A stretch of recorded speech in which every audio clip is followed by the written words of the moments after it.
So, OPT Master. If you watched the ad, I built 11 profitable businesses in 3 years. And that's absolutely true, by the way. The businesses were as follows. And I have partners in every one of these businesses because I'm incapable of doing things myself. Yvonne and I own what I believe, Yvonne, spot check me on this. I think we own the largest vibe coding community that exists. Am I wrong? As of right now, yes. So Well, as I of mean, right we're approaching 2,000 members. Yep.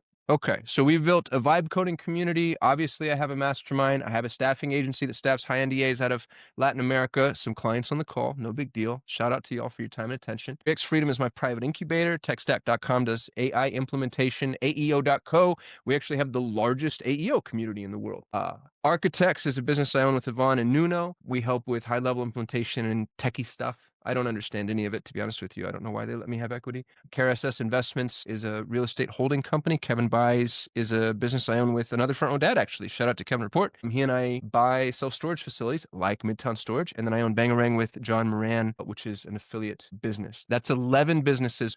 All of them are profitable. All of them cash flow. Some of them a little. Some of them a lot. I have some 7, and actually we're approaching an 8-figure valuation with one of the businesses here. Now, the question you should be asking is, Kasim, why on earth would you build 11 different businesses? Why wouldn't you build one really big business, right? That feels like maybe the logical conclusion that we would get if we were to pay better attention to conventional wisdom and maybe more appropriately the thought leaders that are the people that we know, like, trust, and love.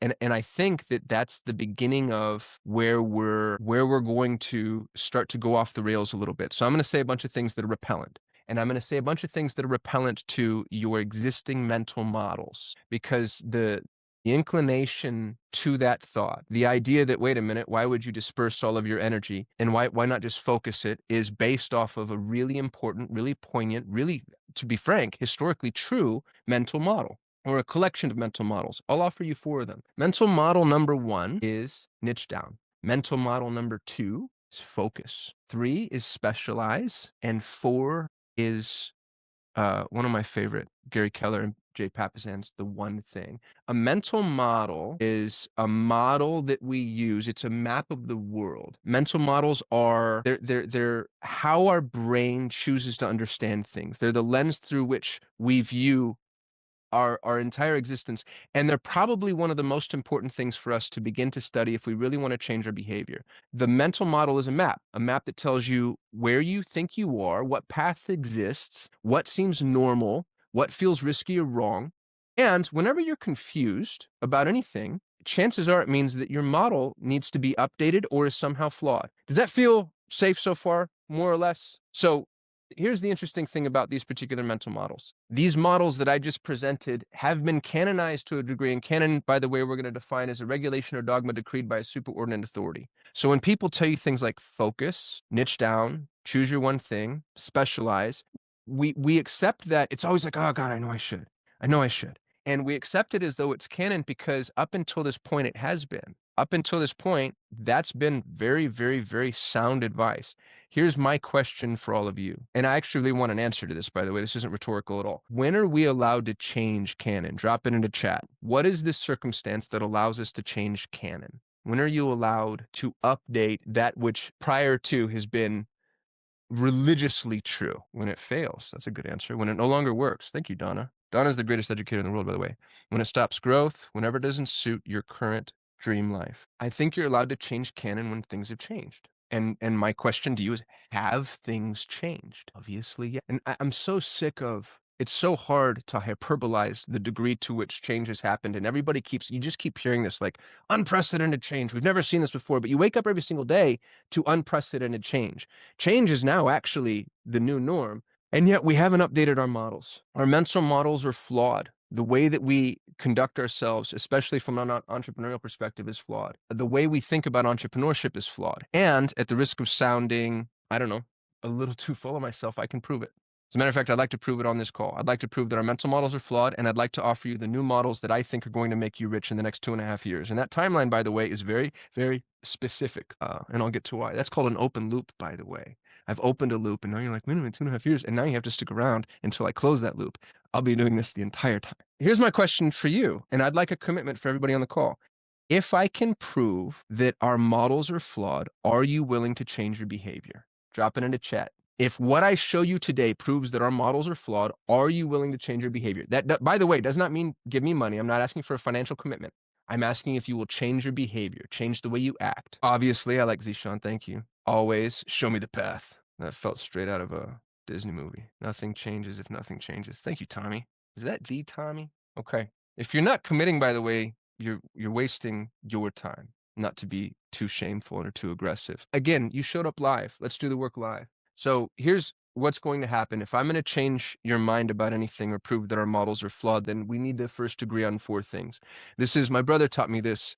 Before you have any discussion, you have to define terms. So I'm going to define terms. We're going to agree on 4 things, and then you tell me if you agree or disagree. And to be frank, if you disagree, I think we might find ourselves at an impasse. So thing number 1, are we ready? The future is less predictable. The future is less predictable. Another way of saying this is we're going into a part of history that no one has a map for. We're stepping into the unknown. The rules are changing, and no one has the new rules yet.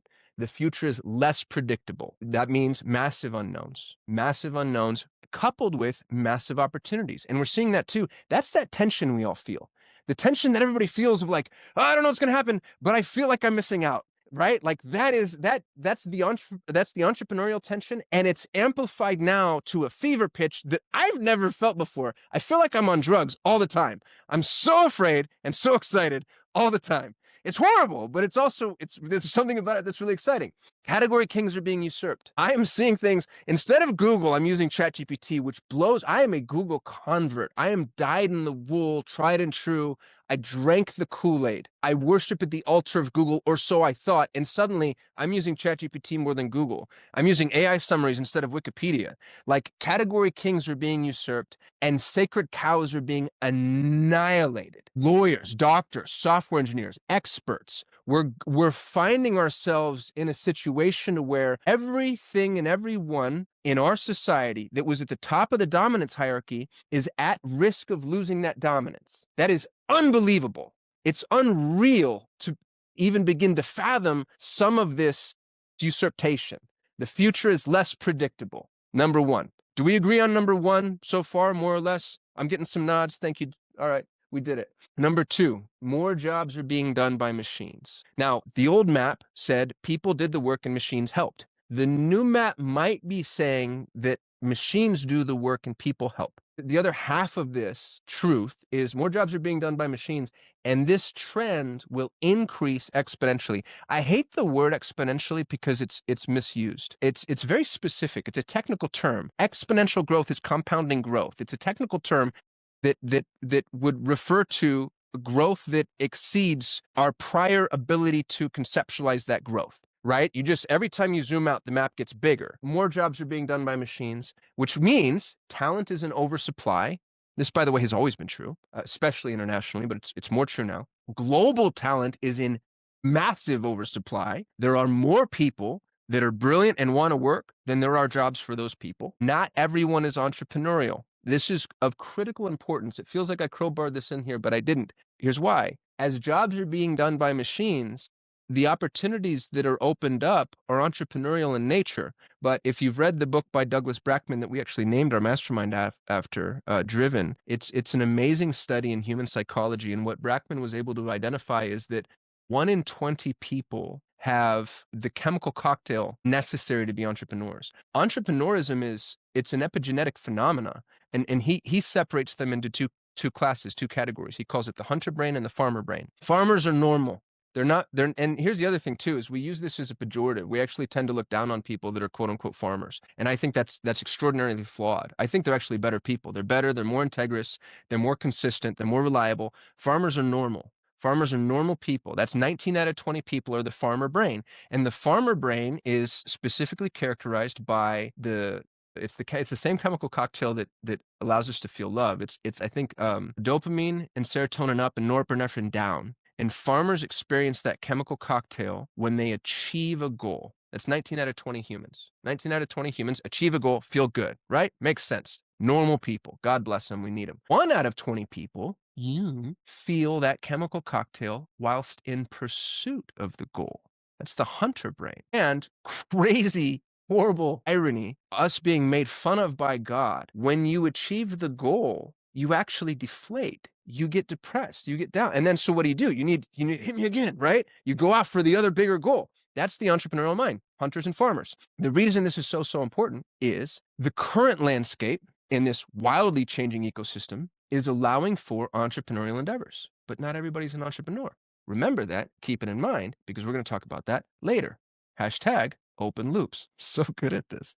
Number 4, or the bullet point number 4 under number 3, or 2, excuse me, is employees still want to be employees. That's of critical importance for all of us to understand because entrepreneurs tend to be afraid of their employees. And if you don't believe that, then you haven't examined your own psychology enough. I know this to be true because I'm one of them. I'm one of the entrepreneurs that was afraid of my own employees. And you're afraid of a lot of things. You're afraid of not being the smartest person in the room. You're afraid of somebody figuring out what you're doing and then just working for themselves, stealing clients, rolling it off, etc. Like that, one of the biggest questions. Here's how I know that people are afraid of their employees. I own a staffing agency. One of the things that people ask me all the time about hiring peak performers is, how do I retain peak performers? How do I retain top talent? It's a horrible question if you really think about the psychology of it, right? It's like, how do I keep these people here with me as slaves so that they don't go anywhere else and I get to continue to benefit from them regardless of what I'm offering in return? I realize it's not quite that pernicious, but it gets close. It gets close. People are afraid of talent and they're afraid of their employees. And it's so important that we remember, not everybody's entrepreneurial. Employees still want to be employees. That's a critical facet of this framework. Do we all agree on number 2, more or less? Here's what I hate with everything inside of me. And I want to pummel physically with violence people that say shit like this. Every technological advance creates more jobs than it destroys. This is armchair economics theory. This is a mental model, by the way. This is a mental model, and it sounds cogent because it's always been true historically. But just because something's always been true doesn't mean that something will always be true. In the past, technology changed how work was done, right? We changed how work was done. Now, today, technology is changing who does the work. So will this technology create more work? Yes, absolutely. To a near, insert buzzword here, exponential scale. The problem is we won't be doing that work. The machines will. Obviously, if you do not believe this, you need to, number 1, pay attention to the people that know. 35 AI-driven thought leaders that I follow obsessively, and they span the spectrum of belief. They span the spectrum of belief in terms of timeline, capability, what technology is going to do, how it's going to do it, how governments are going to react, legislation, scale, which is a word I hate. The only thing that they all agree on is the fact that the human participation in the economic environment will soon be superfluous. All of them. OpenAI did the largest study on UBI in history. They spent tens of millions of dollars doing this study because they know we just took people out of the economy. If you don't believe this, you're playing the wrong game and you're not paying attention. Watch Peter Diamandis' podcast, by the way. If you haven't watched it, I think it's the most important podcast that exists right now. Peter has been studying the future for 20 years. That's all he does. He's a brilliant person, and he has access to it. He texts Elon daily. He has access to everybody, and he has them on the show. And when they talk about it, here's the thing: it's not catastrophization? Catastrophizing? It's not catastrophizing. I got there. Took me a minute. It's not catastrophizing because there's a pot of gold at the end of this rainbow that we'll talk about in just a minute.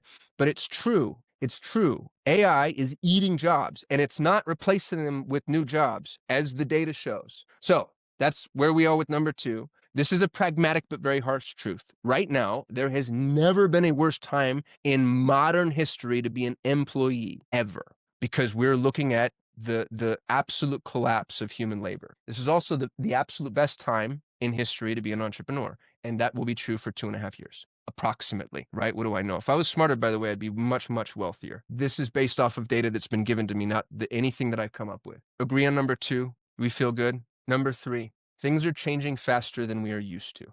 Things are changing faster than we are used to. Things are changing faster than our mental models are used to. The map is changing faster than we can update our model of the map. Remember the saying, the map isn't the territory? That applies now so much more than it ever has, because the territory is changing faster than maps could ever begin to keep up. And that used to not be true. We used to actually be able to, because life was something of a stasis. The rules are changing faster than we can keep up, and the change is speeding up. So that's only continuing to exacerbate the problem. This is only going to get faster. New ideas are stacking on top of each other, that's the exponential curve. Every new thing makes the next new thing happen faster. Advancements are compounding. This is Moore's law. Moore's law says something like machine computing power doubles every 18 months. But when you look at it graphed, it becomes it's almost inaccessible to think about. Jobs change before people finish learning them. What does this mean? This means that there's no such thing as specialized training. We can't learn how to do the thing that needs to be done before the thing that needs to be done changes again. So what does that mean? This is Ahmad Mustaq. If you don't know Ahmad wrote the most important book I've read in the 21st century. The most important book I read in the 20th century, by the way, was Anti-Fragile by Nassim Nicholas Taleb. Beautiful mental model. The most important book I read in the 21st century is called The Last Economy. Sounds pretty foreboding, because it is. Ahmad was the CEO of Stability AI. He's the reason Stable Diffusion exists. He's one of the 35 thought leaders I talked about that knows AI better than anything. Ahmad said, most human work is of negative value in 1,000 days. Now, there's one very important question when you hear this quote. What might that question be? Nicholas, that's right. Moonshot, Peter Diamandis. The question when you hear this quote of Ahmad saying, we have 1,000 days, is when did he say that? Right? Because if he said it 999 days ago, we're wasting our time. It was September of 2025. That means that we have, according to Ahmad, until May 14th, 2028. That's the 2.5 years I'm talking about. Now, is this date true? I don't know. He doesn't know either, and he's the first to say that. But he's one of the smartest people on the planet with, more importantly, access to more information than any of us will ever have, taking a very educated guess that he just recently doubled down on. He just recently said, not only am I doubling down, but it could happen sooner, which means, and I'm going to change number 3, by the way. I Trojan horsed all y'all, and I'm so sorry. The reason I wrote number 3 the way that I wrote it is because I needed everybody to kind of stay accessible to me while we had this conversation. What number 3 really means is we don't have much time. I'm changing it from things are changing faster than we are used to, which everybody agrees with, to we don't have much time. The reason I didn't want to start with this is because I don't want it to feel like I'm catastrophizing just yet. And by we, I mean entrepreneurs. Entrepreneurs don't have much time. Interestingly, I actually think, and so does Peter and all the folks that are selling us this bill of goods, I think this is the best thing that will ever happen to humanity on a long enough timeline. In 100 years, AI has solved all of we'll have new problems, but all of supply chain issues, absolute poverty goes to zero. We experience massive deflationary events, cost of living plummets. We're solving math. You know what I mean? Like its ability to attend to diagnoses and medicine. It's amazing. It's amazing. But there's this bridge that we need to get through. And for us, the drug addicts that are connected to the drip of entrepreneurship, entrepreneurial endeavors will begin. This is going to be really good for like artists, musicians, filmmakers, painters, sculptors, people who want to do things for the sake of themselves. We're not those people, you guys. We need to do things because we receive validation. And that environment is leaving, probably for the betterment of all of humanity. But if you want to make some freaking money, we have something like 2.5 years. So best thing that ever happened for humanity? Sure. Interesting environment for entrepreneurs. Number 4, the 4th thing that I need to agree on. This is the one that everybody wants to fight me on, and that's okay. You can fight me on this if you want to. AI is not the unlock. Obviously, to be frank, I think this is very clear. AI is not the unlock because AI is cheap.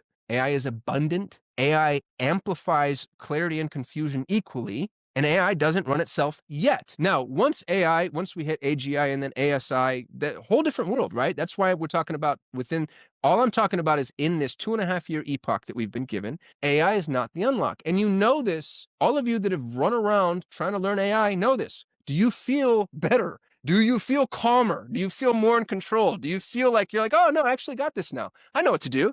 Or after learning AI, do you feel more overwhelmed? Like, oh God, I just wasted hours down that rabbit hole. I still don't really know exactly how to implement, but I see more opportunity and less accessibility. AI is not the unlock. Thought I'd already hit that. AI isn't yet fulfilling on its promise. It will, but we're in this interesting environment of change. And technology does this. All new technology allows for a brief period of arbitrage. And all that means is, as we're running across this burning bridge, some people run faster than others. Those people tend to be entrepreneurs. And the entrepreneurs that are a few steps ahead on the bridge get to sell maps for the few steps they just took. That's all we really do, right? It's like, hey, I can make this a little bit easier for you. That's what AI is going to allow us. That's the unlock, right? Is just being out a little bit ahead, but it's not, you don't have access to tools other people don't have access to. AI might be the unlock for the Sam Altmans and Elon Musks of the world. We don't have that. We don't have billion-dollar lines of credits. We can't build shit ourselves. We don't have access to the pre-public technology. If you do, get off this call and go do whatever it is that you do, and God bless, and let me invest. AI is not the unlock. As a matter of fact, what's scarier is AI is the new minimum. You have to do this now. If you don't, you're behind. So AI is not an unlock. AI is actually kind of this oppressive prerequisite that we all have to comply with. Now we're going to talk about how we comply with it without costing us any time, effort, energy, another open loop. These are the 4 things we need to agree on. The future is less predictable. More jobs are being done by machines. We don't have much time, and AI is not the unlock, it's the minimum. If you don't agree, the rest of this call will be a waste of your time. And I'm not trying to kick you off. I love you. I mean it. I hope you're successful. And everything that I'm about to present is built upon this premise. So if you stay, I assume you agree. And for those of you staying, I'd love to know, do we agree so far? And is there anything that I've said that you're like, hey man, I actually think you're off base because of insert cogent argument here? I'm getting some responses. Hey, Brian Spielman, how are you, buddy? Aye, aye, Captain. Thank you a lot, Jason. Go listen to Jason's podcast. All right. You can't say hearing it everywhere, Donna. This is supposed to be exclusive. Gosh. And all right, cool. We're good. So here's the thing. And this, by the way, is meant to satiate the fear that we all feel in unknown territory. This is not new. This is not new. There is actually, believe it or not, there is a mental model for the environment that we're currently in. Sergio, I'd love to know what you partially disagree with at some point. You don't have to tell me now, but you could even shoot me an email because I always want to update myself as well. So anywhere that I've missed the mark, somebody help me educate myself. There's a mental model for this, and the mental model comes from nature. If we assume an evolutionary lens, nature will teach us how to attend to this particular environment because there are only 2 types of environments, period. That's framing, by the way. You learned that from Jason Fladlin. When I say that, you now have to know what those 2 are, and then you decide whether or not you agree or disagree. And actually, if you disagree, it's better for me. It's better for the speaker because you're activated, and that activation further binds us in terms of community. Isn't that fun?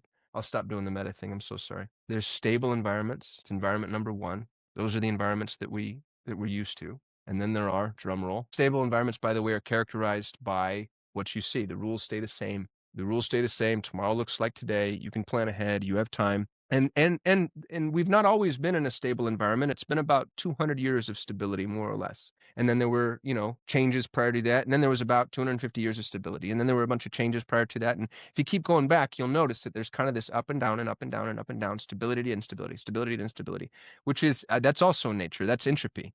That's like, oh, we're going to, something happens. There's a catalytic event and then it throws everything out of whack. But then things look to identify some level of stasis. And then we try to hold stasis as much as we can. And then there's another catalytic event. And the thing about these events is the mistake that we make is holding to our old mental models. So unstable environments, let's talk about what those look like. Unstable environments, which incidentally, most of us have not been exposed to. We've had unstable environments as microcosms. Like if you grew up in Mogadishu, Somalia, you know what an unstable environment is. Most of us did not. Unstable environments, the rules keep changing. Tomorrow might look very, very different. It's difficult to plan ahead. You're resource insecure. So the question that I have for you is, what environment are we currently in? Are we in a stable environment? I just needed to pause for coffee. We're in the exact opposite of a stable environment. We are in a very, very, very unstable environment. We're in a very unstable environment. Now, nature has an answer for unstable environments. We're about to go a little academic, y'all. I'm a 10th grade dropout, so I'm not trying to lord anything over anybody. I learned this from the Googles. My biology majors will maybe hopefully know what it is that I'm talking about. Just out of curiosity, has anybody heard these terms, or does anybody know the distinction between K-selected species and R-selected species? I figured this out. Yeah, not me either. I was talking to ChatGPT and I was just looking for analogies, and I'm talking to Chat, who's now my best friend, and I stumble upon this, and I was like, dude, this is it. This is the model. This is the mental model we need as entrepreneurs in order to understand how to attend to this new environment. And once you grasp the model, everything starts to make sense again. It's actually really exciting. You ready? K-selected species. That's what we are, by the way. K-selected species thrive in stable environments. They have very few, very high quality offspring. All of you are high quality offspring. If you've ever looked back and seen at the number of people it took to create you going up, it's the odds of you existing are infinitesimally small. Like you're a miracle. You're a absolute, total, complete miracle. K-selected species require extensive care, a lot of time, a lot of effort, a lot of energy, a lot of incubation stage. And they have much longer lives, generally speaking, because biologically they're difficult to create. So, God or nature or providence or the universe or whatever is like, hey, I'm going to give you a longer timeline because that's the leverageable balance there. It wouldn't make sense to invest so much time, effort, and energy in something that's just going to die. Examples of K-selected species: humans, most of us; elephants, who we love; oak trees, I did not know until I Googled it; K-selected species, stable environments; R-selected species, the opposite of K, apparently. R-selected species thrive in unstable environments. They have many offspring because they know most of them are going to die. Those offspring experience fast growth because they have to mature quickly. They have much shorter lives. There's a lot of forced obsolescence built into R-selected species, and they get very, very, very little parental care. Examples of R-selected species are bacteria, insects, and weeds. Not as sexy, right? K sounds better. I'd rather have an elephant than bacteria if I were to choose, because elephants are cute. And yet, it's not up to us to choose the species. It's up to us to identify the environment. In a K-selected economy, you build a K selection business, which would be what? You'd spend a lot of time, effort, and energy on that business, right? So if we're going to apply this to business, in a stable environment, K-selected businesses thrive. This goes back to our old mental models. Niche down, focus, specialize, choose your one thing. Why? Because you have time. You have time. Nothing's going to change. Tomorrow's going to be like yesterday. Everything's stable. Nothing's moving. You have time. This is K-selected business. That's why those models were so cogent for so long, because they're based off of stability. That's why they're canon. When are we allowed to change canon? When things change. Stable models, here's stable model solutions, by the way. A lot of you that are suffering right now, and a lot of entrepreneurs are suffering. I know that because I get the calls. A year ago, I started getting, people know that I invest. This is why you don't give poor people money, because we become investors. I like to buy high and sell low. That's been my investment thesis, and I'm good at it. A year ago, I started getting all these calls from friends and colleagues and some people I didn't know, calls, emails, DMs, whatever, for investment opportunities. Hey, do you want to invest in my agency? You want to invest in my business? 6 months ago, invest turned into buy. Do you want to buy this? I'm done. I'm moving on. I've found something else I'm passionate about. Now, the messages I get are for jobs. The entrepreneurial environment is hard. And as people attempt to attend to that, the solutions, according to their old models, are what? Optimize harder, specialize deeper, learn more tools, work more, hustle, grit, grind. That's great in a K-selected environment. When are we allowed to change canon? When things change, right? So now, can we agree that we're no longer in a K-selected economy? We're no longer in a stable environment. Here's why I'm pushing this so hard, by the way, because I'm telling you to go against the conventional wisdom of every great entrepreneurial thought leader in history, which is hubris. Those rules exist for a reason. So I'm not telling you I'm smarter than those people. I'm telling you those people came up with those rules when the map was different. The model was different. We need to now update the models. Now, here's what I'm going to ask of you. Do you agree, A, that we're no longer in a case-selected economy? Do you agree that unstable environments are scary? This is important because it's the thing that's going to allow you to attend to your fear. If you don't acknowledge the fear, you can't attend to it, and you won't act accordingly. If you're scared, that makes sense because you're in an unstable environment. Now, here's the other thing that you need to agree to, and this is something that only helps entrepreneurs. Unstable environments are also the most profitable, obviously. And you'll always hear, all the greatest fortunes in the world came from times of tumult. And it makes sense. It's true. Why? Because it's obvious. It allows for the most amount of leverage. There's the most amount of optionality in unstable environments, especially when you've got nothing. If you're a trust fund baby, or you have seed capital, or you have a bunch of connections, the world has been your oyster for a long, long, long, long, long, long time. But if you really are starting from a point where you don't necessarily have all of those resources, instability is your friend as you're playing the entrepreneurial game. Unstable environments are the most profitable. And if this is true, and this is true, and this is true, do you agree that you should actually be excited about the instability? That's what I'm asking you to do. The mental model I need you to assume is being excited about the next 2.5 years of instability. I actually have a poster on my wall that says the quality of your life is in direct proportion to the amount of uncertainty you can comfortably live with. I'm going to show you guys. See that? That's been on my wall for years. Uncertainty is scary, but if we can allow ourselves the luxury of living in uncertainty, it increases the quality of our life in direct proportion, sometimes more. This is a race against stability. Now, why? Why is this a race against stability? Because we're in an unstable environment that is going to stabilize at some point, ostensibly, according to Ahmad, 2.5 years. But y'all, it could be 20.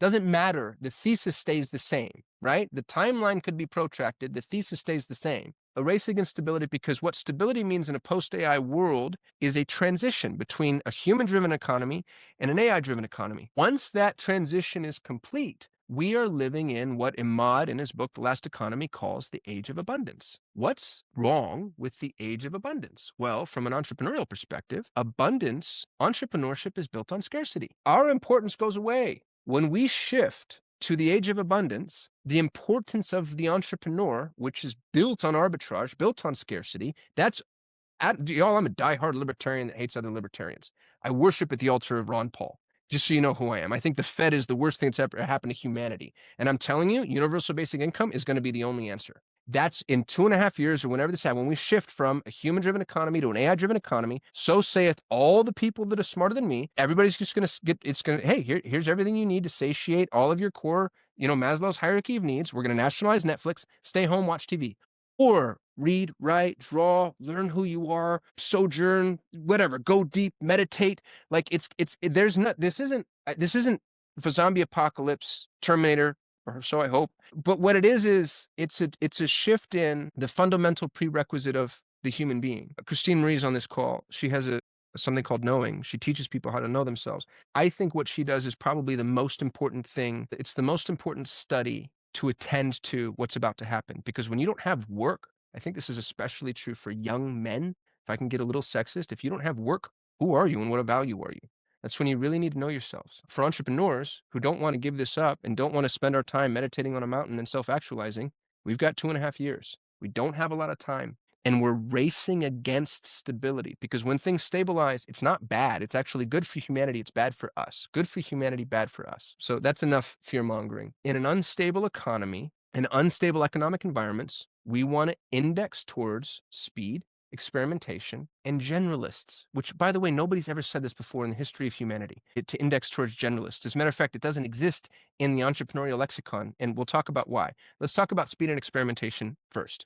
This is one of my favorite things to talk about because it's amazing to watch and it's actually really exciting. Here's the old framework for innovation. If you followed me before, you've seen me present this in the past, but I think it's still really important just in terms of fundamental understanding. So the old framework for innovation looks like this. First, you experiment.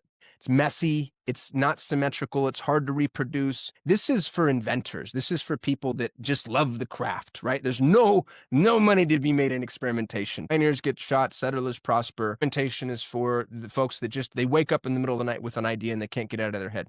And most of the time they fail, right? It's fail, fail, fail, fail, fail, fail, fail, fail. Oh, wait, what's this? And then you achieve proof of concept. Still sharp edges, still difficult to reproduce, still not accessible to most people, but it kind of works. You're like, wait a minute, this makes sense. We've achieved proof of concept. And then from proof of concept, now you start to iron out the rough edges and you run into stability. And stability is when it's like, oh, we've got this. We know what this is. We've got nomenclature. We have experts. We can reliably reproduce this on a regular basis. And once you have stability, then you move into education. This is where douchebags like me jump in. So the evil marketers come in and we start selling the education and making it accessible to other people and showing them like, hey, this is how you could potentially do it yourself, or if you want me to do it, I can do it for you. And with education comes commoditization. Round it all the way out, right? This is easy. Anybody can do it. You used to know when things were being commoditized when you'd start getting cold emails from people offshore offering it to you at a price lower than somebody could offer it to you onshore. That's more or less the line of commoditization. And then from commoditization, we reach ubiquity. It's not that it's not valuable, by the way. This is another thing that Ahmad made really, I think, a great point in his book. He said, we have no mental model for value divorced of scarcity. How do you do that in a capitalist environment when something's valuable but abundant? What is that? How do you deal with that? And that's what ubiquity is. It's not that it's not valuable, it's that it's abundant. Wikipedia is like this. Wikipedia is massively valuable. It's also ubiquitous. And the way that we measure things with a price tag, it's difficult to grapple with it. It's very two-dimensional. Now, the monetization model of the old frame of innovation looks like this. No money. As a matter of fact, you're losing money in the experimentation phase. And then proof of concept phase, you have this little spike where you could make some money, but it's still a lot of input for not as much output. The peak of monetization happens somewhere just after stability, but before education. Whenever the educators move into anything, that's when you know the monetization opportunity is actually declining. Because why would you sell me your magic metal detector instead of just digging for gold? You know what I mean? It doesn't make sense that somebody would want to teach you something that's so extraordinarily valuable unless the value has moved from either doing that thing themselves or providing that thing to teaching that thing. So educators are the canary in the coal mine of a drop in value. At commoditization, that's maybe the literal definition of commoditization. This thing is now only worth what it could be valued at in an interchangeable environment where all things are created equal. And then, of course, ubiquity drops it. The value isn't zero, but what you could charge for or make for is zero. That's the old innovation framework, okay? That's the old mental model for innovation. Let's talk about the new framework for innovation. This is our new mental model. Oh God, experimentation is the same, expensive, costly, proof of concept about the same, but the minute we've achieved proof of concept, stability, education, and commoditization collapse. Why does this happen? Because of AI, obviously. The minute you give a $1 trillion supercomputer, hey, this kind of works, it goes done, bam. And you see this over and over and over and over and over and over again. We're seeing it web, we're seeing it with vibe coding, we're seeing it with graphic design, we're seeing it with content creation. So we're all overwhelmed with all this value. How many ebooks have you been given that you will never read? They're probably amazing, right? And yet we've gotten to this point where after proof of concept, the opportunity for profitability plummets. This is the monetization curve. You make your money in proof of concept, and as soon as you've achieved proof of concept, the opportunity plummets. And what's really interesting is because this is a two-dimensional model, you build your audience here too. I don't have a curve for that because it's audience building and monetization are independent, but audience building in a post-AI era might be the most important thing that you can do. We'll talk about that later, open loop. This new framework for innovation is why speed and experimentation are so absolutely critical. In an R-selected economy, you need optionality, not optimization. So all of you people that love to polish things and talk about your brand guidelines and measure twice, cut once, and let's run this past legal, God bless you. I'm not saying the way that you do things is wrong. I'm saying that it won't work for this economy. You need optionality. You need 50 little business babies out there, all running in different directions because you don't know which one's going to get stamped out. You need multiple shots on the goal. You're not playing golf. For those of you that like to play, a lot of you do this actually, and I should stop speaking in those terms. Forgive me. A lot of people that I've observed play business the way I don't like golf, by the way. I think it's a stupid game. And yet, here we are, me using the analogy. People play golf with precision. You have, what is it, 18 holes, and let's say par four per hole just for easy math. So every single shot is important. You know, you sit there and you line it up and you talk to your caddy and you use your stupid ass equipment and you try to figure out who, you know what I mean? Like the wind, and then you take your shot and it better be good because one bad shot ruins your whole game.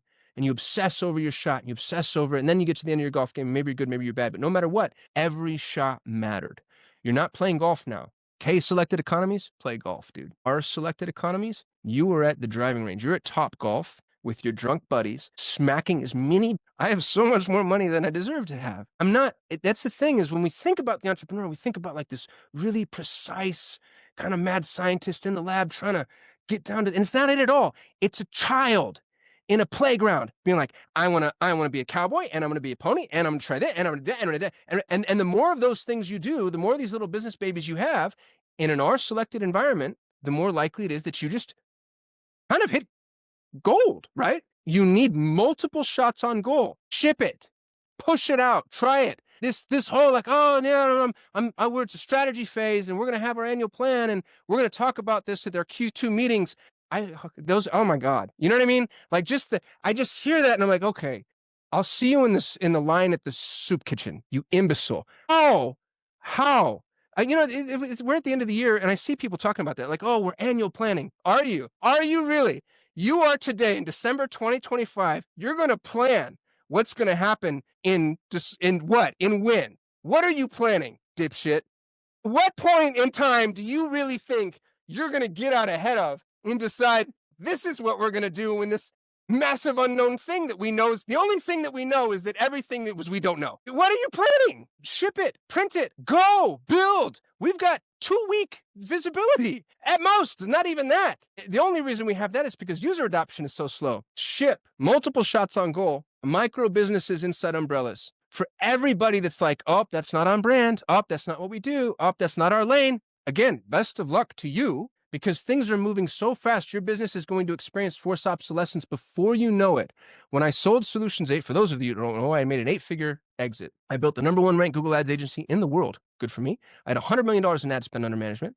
I had 200 clients and I sold Solutions 8 for a sum of money I'm not allowed to tell you because I'm under NDA, but I can tell you that I was at $2.5 million EBIT, and agencies that size usually trade for 6 to 8x. And so if you're good at math, you can go figure out what I sold for 6 to 8x. Now, when I sold Solutions 8, I was talking to a friend of mine named Ruben Hendel. Ruben Hendel is the top mind in the M&A world for agencies. And Ruben said, dude, you're selling too early. You're at $2.5 million net profit. That's EBITDA, by the way. It's a number that accountants made up so they can confuse us.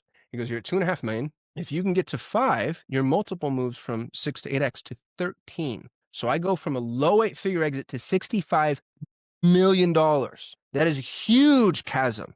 It's a huge chasm. And our growth rate was such that I probably would have been there in about 18 months.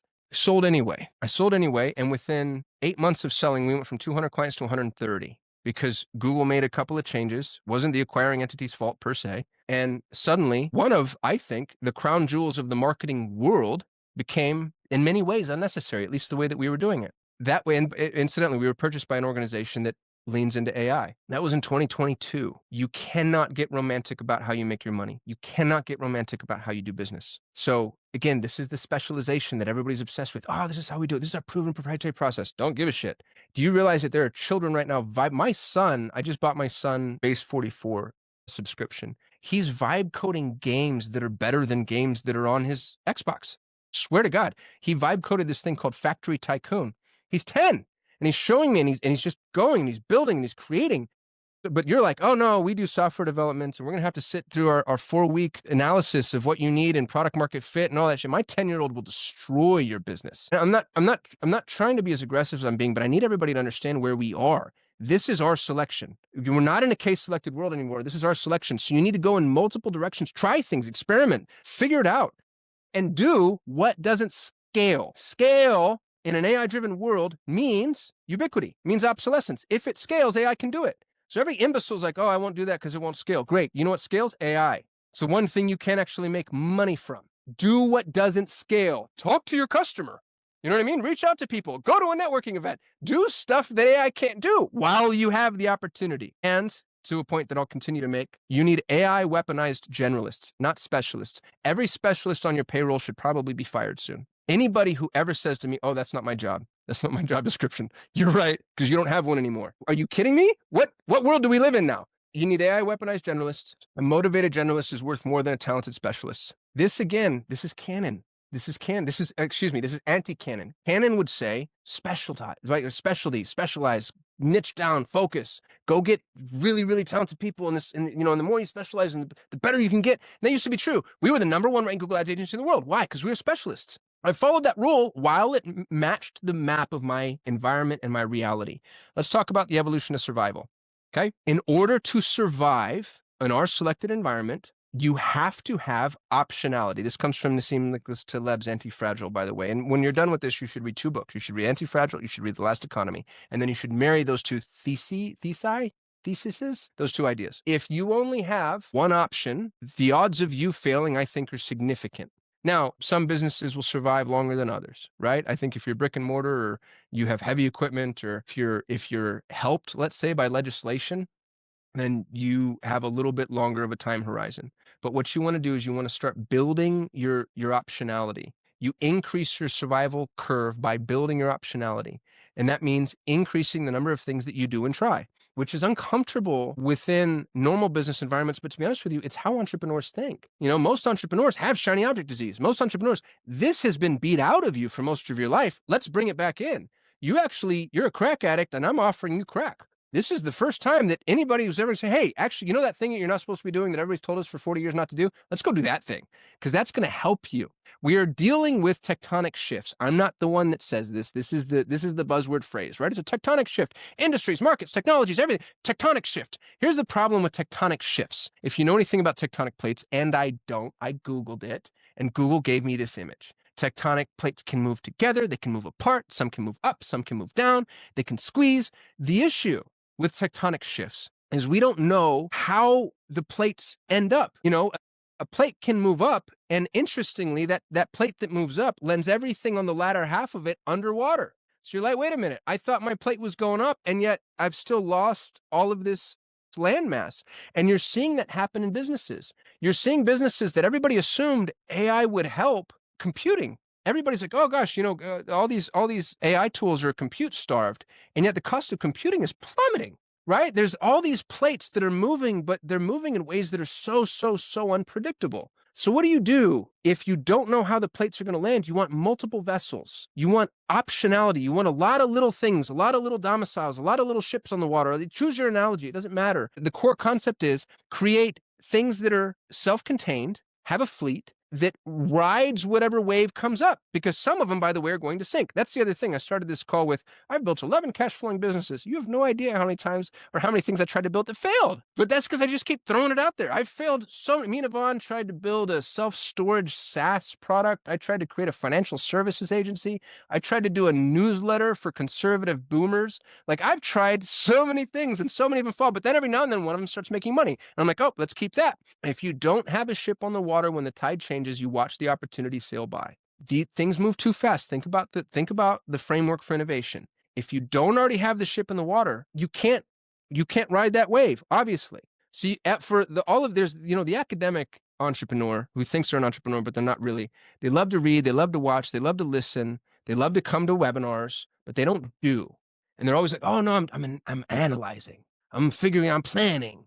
I'm gonna get out there once it makes sense. No, get out now. It's called the corridor principle. You're never going to see the opportunity until you're already in the corridor. Start poorly, but start. It's such a critical prerequisite to this entire R-selected economy. This is why you need generalists, because you can't do it all. As a matter of fact, to be frank, I don't think you should be doing any of it.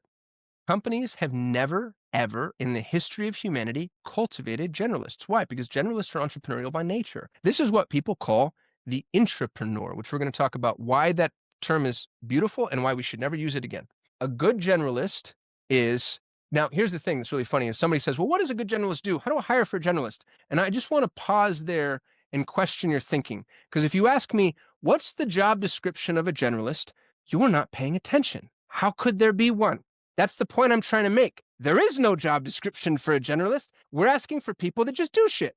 I need a smart person who's willing to do shit. What kind of shit? I don't know. Depends on what happens tomorrow. I need someone who, and y'all, I have these people on staff right now today. If you don't think they exist, I'm going to prove you wrong 1,000 times over. I have 1,000 different case studies that I can show you where it's like, oh, try this, do this, try this. Are they good at everything? No, but they're motivated generalists. And because they're backed by AI, that's the new mental model. Generalist prior to the development of AI was a really bad employee. They were the jack of all trades, master of none, kind of didn't do much of it. You know what I mean? They were just like, they were the gophers. Like, hey, have Jerry do it because he's here and he's a warm body. Generalist with AI, motivated generalist with AI is better than any specialist you have because they can move around. Here's what I will say about the generalist job description. Where there is no job description, you should have generalists that can, and the word is up to you. It's connect, right? Coordinate, connect, cross-pollinate, integrate, manage changes. Generalists need to be able to move from one thing to another, connect one thing to the other. That connection criteria, by the way, that's an entrepreneurial endeavor. Founders, generally speaking, founders are the only people that could do this historically. Problem solve, connect the dots, see opportunities, identify leverage, optimize those connections, exploit arbitrage. That's entrepreneurial thinking. AI needs entrepreneurial thinking. Your specialists cannot think like entrepreneurs. As a matter of fact, they think the opposite, which was okay in a case-selected environment. They kept you contained. They protected the business from you. Now they slow everything down. The reason founders are overwhelmed is because they're the only people in their organization that can do this. And this is what AI needs. And the bigger your org, by the way, the more this is true. It's you and 100 lame ducks, and you're sitting there just pulling them up a hill on a sled, and nobody's helping you pull. What you need is you need people that help you pull. The old model, the old canon is one entrepreneur and an army of specialists. This is every business in the case-selected economy. One entrepreneur, one visionary, and an army of specialists all executing on their little teeny tiny place in the world, right? And then if the business got big enough, they'd fraction off and there'd be entrepreneurs in divisions, maybe. But usually it's one entrepreneur and an army of specialists. The new model, the R-selected economy, if you want to be relevant in this new economic world, you have one visionary, and then you have entrepreneurs armed with specialist engines. That's AI, by the way. It's you, it's a round table. It's you, and it's a handful of really good generalists. It's an entrepreneur with a small army of entrepreneurs, all using AI, executing on your defined vision. Now, here's what's scary. Ready for something scary? You're no longer the only oracle. You're no longer the only problem solver. You're not the only inventor. You're not the only creative genius. You're not the only thought leader. You're the visionary. You know what else you are? You're the investor. Because remember our original thesis, employees still want to be employees. The entrepreneur is somebody who can think from an entrepreneurial perspective, but still wants a job. Sometimes, by the way, this is practical. Sometimes you're dealing with a human being who just lost the geographic lottery. There are some people that live in countries that, for whatever reason, are structured in ways that don't allow for as much opportunity as some of us might have, depending on where you are geographically. I said that as PC as I could. It sucks for them, doesn't it? A lot of it's our fault. If you want to dig into the socioeconomic, let's get real uncomfortable, talk about the petrodollar. It also just is what it is. There are people who are brilliant, who can think from an entrepreneurial perspective, who want a job, who want a paycheck. They want just a consistent dude every day on the 1st and the 15th. I just want something to show up. They exist, and I know that because I hire them all the time. I have a staffing agency that does nothing but find and train them. This is the entrepreneur. The entrepreneur is available and accessible to you. Now, this term I love for us. I love for entrepreneurs to think about your employees as entrepreneurs. It was coined by this guy whose name I can't pronounce, Gifford Pinchot III. Sounds like somebody you made up. He calls entrepreneurs dreamers who do, which I love. Entrepreneurs are dreamers who need somebody else to do, right? Like we are incapable of doing. Entrepreneurs are dreamers who can actually get it done. They're a very unique human. I actually think they're more unique than you and I. Employees who act like entrepreneurs by developing new ideas and ventures within an existing company, fostering corporate innovation. That's how he defined it. That's buzzwordy as shit. I don't like it at all. Now, I don't like the word entrepreneur.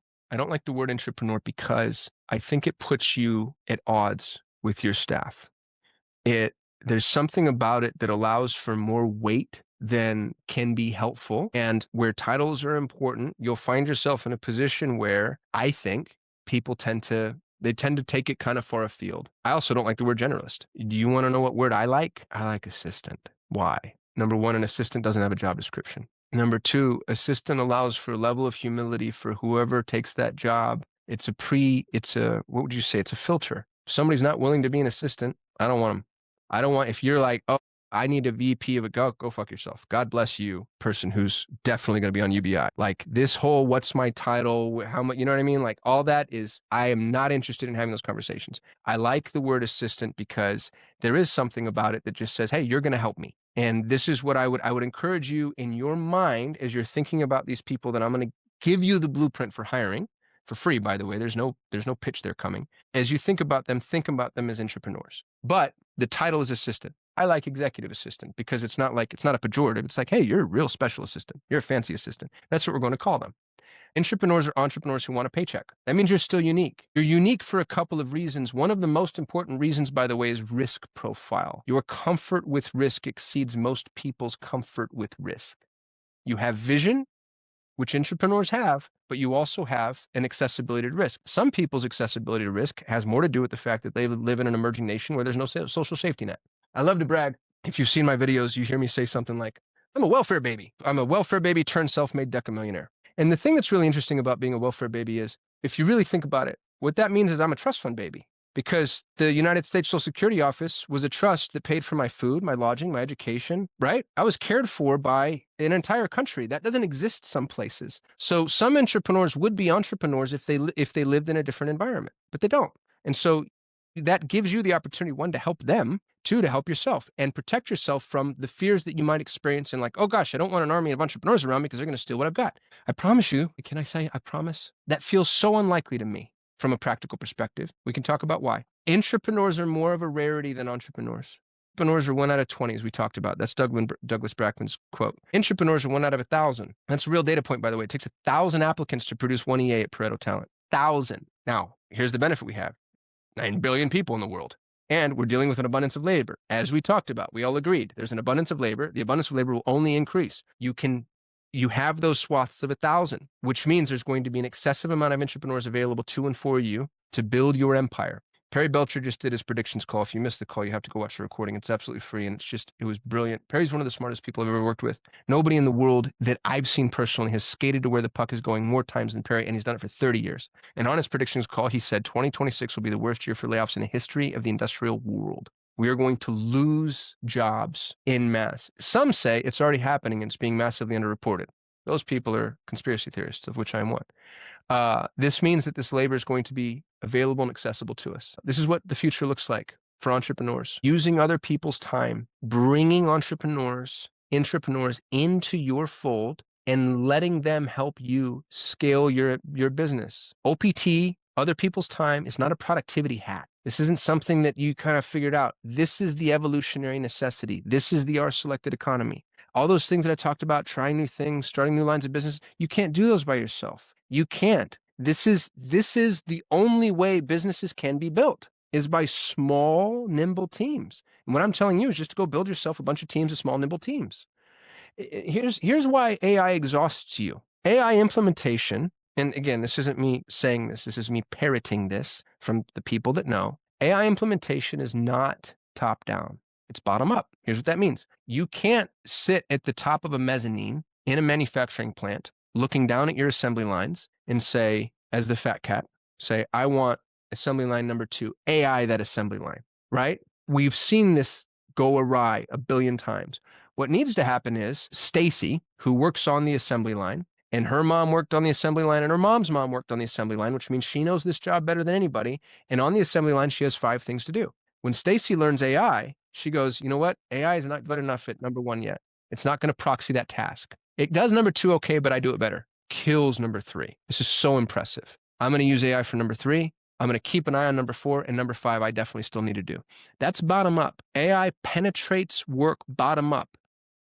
Obviously. How could it do? Because otherwise you'd be able to go to a prompt and you'd be able to say, build me this business. We can't do that yet. We'll get there in 2.5 years. Until we're at AGI or ASI, you need bottom-up implementation, which means what? Dreamers for do, entrepreneurs, executive assistants. This is the way we're going to build businesses. You bring in these extraordinarily brilliant people, and then you have them, I have 11 cash flowing businesses. If somebody wants to pay for Lloyd's of London or one of the big 5 tax accounting firms to come in and audit my financials, as long as I can use it for content later, I'll subject myself to that. If you pay for it, to show you I'm making money doing this right now. This is the R-selected economy. This is the way this is going to work. But it's going to require a complete change in the way that we approach talent and labor. AI is not the unlock. People are. People are. If you think you're using OPT right now, I'd question that. I'd challenge that. Because most people I see, they're like, oh yeah, I'm delegating.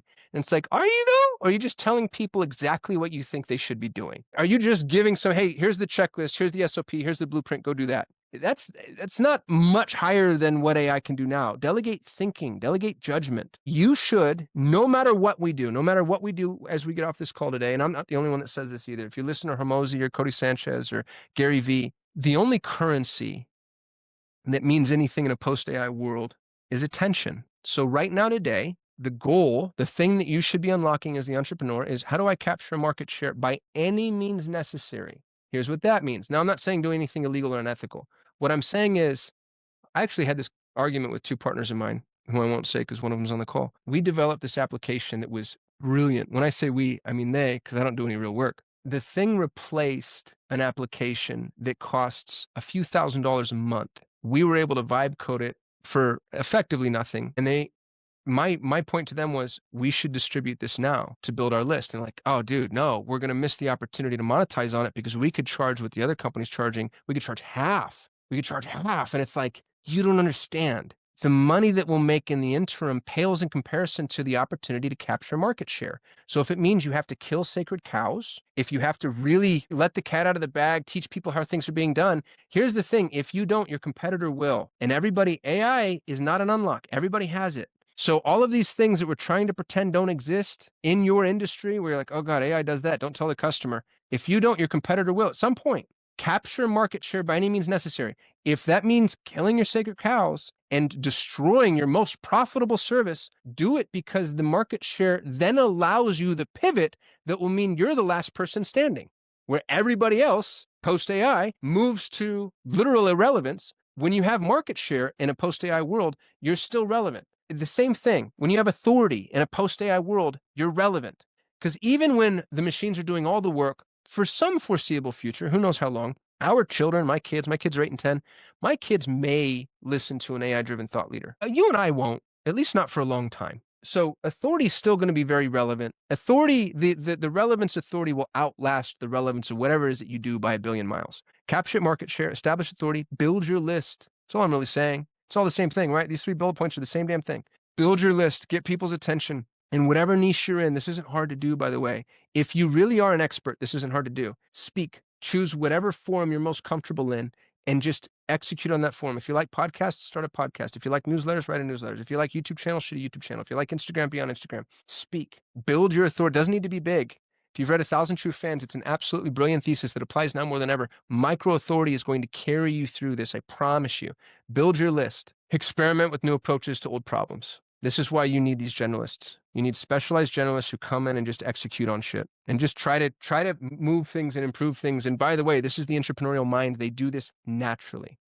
And future-proof your services and offerings. Try to break it. Use the Munger inversion challenge. If you haven't done this, ask yourself, how, if I were my worst enemy, how would I break this business? How would I undo this? How would I let the cat out of the bag? That will give you so much insight into where your risks really live and exist. This is the way that we create massive wealth in the next 2.5 years, because the opportunity right now is unbelievably potent. All of the category kings have been dismantled. All of the sacred cows have been annihilated or will be soon. And we have this chance to capture this market share. And if you can solidify yourself, you survive past the 2.5 year epoch. Let's make all the money we possibly can in the next 2.5 years. And then let's build as much of an audience as we possibly can, which, by the way, your executive assistant should be helping you with too. And we're going to do this together. Cue a sales pitch. We are building a group. We are building a mastermind, dare I say. And the mastermind is going to put everybody in a room. And what's interesting is we're going to do more of what we just did. So if you don't like this, if you're like, dude, I don't like what you have to say, I don't like your face and your voice, I don't like where you're going, then this isn't for you. If you liked this a lot, I'd like to double down and tell you, you're not the only one that needs this. The other people that need this are these motivated generalists that you're going to hire. This is 2 masterminds for the price of 1. We are going to meet every single week, you and I. It'll be me and Yvonne, my business partner, teaching you everything we know about OPT, real frameworks, real tactical solutions. And we're going to take your EAs and they're going to have their own mastermind. They're going to be taught the practical, the tactical, the tools, everything that's coming out. And sometimes we'll even get together and have everybody powwow together. Like I said, 2 masterminds for the price of 1 that allows you to build OPT systems into your business from the ground up. We're meeting every single week for as long as this is relevant. Hopefully, we have more than 2.5 years. If we don't, then we'll meet every single week for 2.5 years. It's $5,000 a year. That's priced very, very, very strategically, by the way. $5,000 is enough money for any entrepreneur to afford. If you have a real business with real cash flow, you can afford $5,000. It should be a little uncomfortable. If you can't afford $5,000, love you, mean it, and this isn't for you. I have a free community called 3X Freedom where I teach people entrepreneurship, and this just means that you're a little early. I still think there's huge opportunity for you. I still want to help you. I will do that free forever. My content will always be free forever. Go to school.com/3XF. Somebody drop the chat for me, and you can join that community. If you can't afford the 5, I'm still going to help. But if you want into the mastermind, which, by the way, if you're a Pareto Talent client, you get this for free. All Pareto Talent clients get this for free. We're going to bring you into a group of already extraordinary entrepreneurs, and we're going to learn OPT together. We're going to learn optionality together. We're going to identify these opportunities together. We're going to seize the opportunities together, and we're going to build audiences together. And it's going to get as tactical as is possible given these changing environments, which means it'll be a little new and it'll be a little messy every single time. Because it's like, hey, y'all, here's what we figured out that works. Here's what we figured out that works. This is the OPT Mastery. We're going to drop a link in the chat. If you want to join, join. If you don't, go join the free community. Stick around. Love you, mean it, still want to help you, still want to love on you, still want to collaborate and do all the things that we're going to do together. I don't think I could be more excited about this. And to be frank, I anticipate learning as much as I teach. I have, and I wanted to share this with y'all, the case studies that I have right now. They blow my mind as I think about them every single time. I'm so impressed with my entire team. I have a young man that works for me. His name's Julian Lopez. Is Julian on this call? Where is Julian? Why would he want to hear me speak? For those of you that don't know, it was the #1 best-selling book in the marketing world, English-speaking book in the marketing world. It's called The AEO Blueprint. I also have the largest community on answer engine optimization that exists, and I just started an agency for AEO. Fun fact, I didn't write that book. I didn't start that community. I don't manage that community, and I don't run that agency. Julian does. Julian is by his own admission, recovering graphic designer that I hired through Pareto Talent, And he and I tried to, he's the one that I tried to build a newsletter business with. I tried to build a newsletter business with. I tried to build a social media repurposing business. And then he and I did AEO, and that one took off and blew up. I have another gentleman that works for me. Actually, I want to share something with you that Julian sent. This is the pedigree. This is the type of talent that you want to see.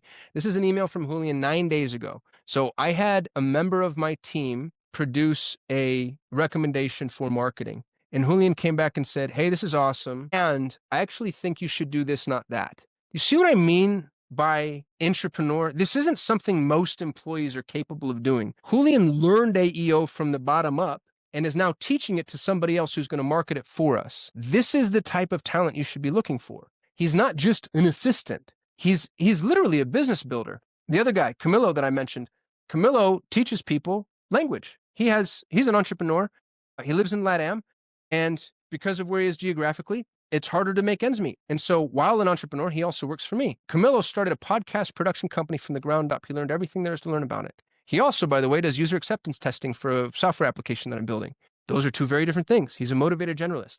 Gina, who's on this call, my EA. Gina, yesterday, I'm going through a legal dispute, and Gina messages me and says, hey, I don't like the vendor that we chose for this particular thing for these reasons. I found a new vendor for these reasons. That's the type of resource that you want. I have so many people like this, y'all. I'm going to show you how I find them, how I utilize them. Oh, that's the other thing I was supposed to give away. Oh, no, there's a giveaway. Shit, I missed it. But hold on. Here's everything I'm going to give you for free. This was the promise I made. I have to fulfill my promises. At the risk of sounding horribly arrogant, I have what I think is the single greatest framework for hiring that's ever been written. And it's not me being arrogant because honestly, it's stolen. There's 7 steps. You're 7 steps away from the greatest hire of your life. This is how we find everybody at Pareto Talent. If you have more time than money, go use this. If you have more money than time, come hire somebody from me. I'm going to give you the entire book, which is my life's work. I swear to God, there's nothing I'm more proud of than this. And it's massively counterintuitive how we find these people, because it takes 1,000 applicants to produce one EA. There's no way you're going to go through 1,000 people. That's why I built a system for it. It makes it fast and easy. The very first time you do it, there's some work involved. After that, you have a lever you can pull anytime you want quality talent. I'm going to give you the book, the cheat sheet, the workbook, all of the templates, which is the exact templates that I used for almost 10 years at Solutions 8, all of the resources, the global job hiring board, incidentally, that we keep up to date, which will show you every single job board by region and by category, and the audiobook read by yours truly, broken down by chapter or complete. You can have all of this absolutely free, because no matter what happens, join my mastermind or not, I want you to find, y'all, the people in emerging nations are extraordinary. It's the greatest unlock of my entrepreneurial life. Here's the truth. I'm about to shit on Americans to a degree that's going to piss off everybody, and I'm so sorry. I love this country. I'm so grateful to be here. My mom's white. My father's Pakistani. It occurs to me on a daily basis that I could have been born on the wrong side of an arbitrary line playing Slumdog Millionaire. And instead, I was born in this. I carry the copy of the Constitution in my backpack. I swear to God, that's true. I'm a fan. Okay? Red, white, and blue. I don't know what. Baseball and apple pie, et cetera, et cetera. And our labor pool is flawed, obviously, right? If you try to hire here, you get a lot of bullshit and nonsense. Why? Because people do not have to work in this country. That is a fact. Like it or not, it is what it is. It's a freaking fact, because we won, because we have an infrastructure that allows for that. When you go to other countries, you find something, especially when you treat people well and you pay them more than they'd ever make domestically. You find the greatest labor pools you will ever encounter. My personal CFO, I have a portfolio of businesses that are very difficult for me to manage. My personal CFO is a college professor. His name's Esteban. Some of you that are in 3X Freedom have encountered him. He created a training on finances. He's brilliant. He's a literal genius. He's a savant of the financial mind. I pay him less than, I don't know what, a bookkeeping assistant would make in this country. He's thrilled to work for me because I pay him more than he'd make domestically, and I bring other opportunities to them. He's a triple PhD brilliant talent that, again, lost whatever weird geopolitical game we're playing. And you might be like, Kasim, you're taking advantage of people. No, I'm not. I'm paying them many multiples than they make domestically, but you have access to talent internationally. It's not that the talent doesn't exist here. It does. Talent here, triple PhD talent here, wants to do what? Work at Google, Amazon, Microsoft, Apple, Facebook, or some pre-IPO company that's going to make them billions, or work for themselves. Why would they work for you? Why would the top of the hierarchy come work for some small business? Doesn't make any sense. Even if you could meet their financial need, even if you could meet their ask, you don't have high-rise conference rooms with $12 croissants, right? You can't even offer them the benefits that these big corporations can offer. But when you go to LATAM, Eastern Europe, North Africa, all of Asia, you become the belle of the ball, and try paying somebody 3 or 5 or 10 times what they make domestically. The opportunities that you experience from a talent perspective will blow your mind. This is how I built Solutions 8. I had 40% margins in an industry that aims at 15%, but I paid people extraordinarily well. We had a gentleman from India whose name I won't say because I'm about to air out his laundry. He was making, the average Indian specialist makes $500 right at the time when I was hiring. This will age me a little. The average Indian Google Ads specialist was making $500 a month. That's what Google was paying. We stole from 3 Google offices. Google was paying $500 a month. This young man made 9 times. 9 times. He's making $4,500 a month. You get a specialist in the US for that.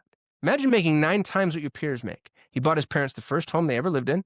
He got himself married, which in India is super expensive, bought himself a motorcycle, and he was one of the best I've ever had. He also managed one of our top clients who paid us $54,000 a month. Would you pay $4,500 for somebody who can manage a $54,000 a month client? Absolutely. Go to international markets, pay more than anybody else is willing to pay, and you will find yourself overwhelmed with amazing talent like I have. Like my Vicente, Camilo, Gina, Julian, Frida, y'all, I'm telling you, these people exist. They're 1 out of 1,000. I'm not telling you they're a dime a dozen, but I just gave you the blueprint that you can have for free for finding these folks. Find them, learn to operate inside of an R-selected economy, because this is the type of human being that you need.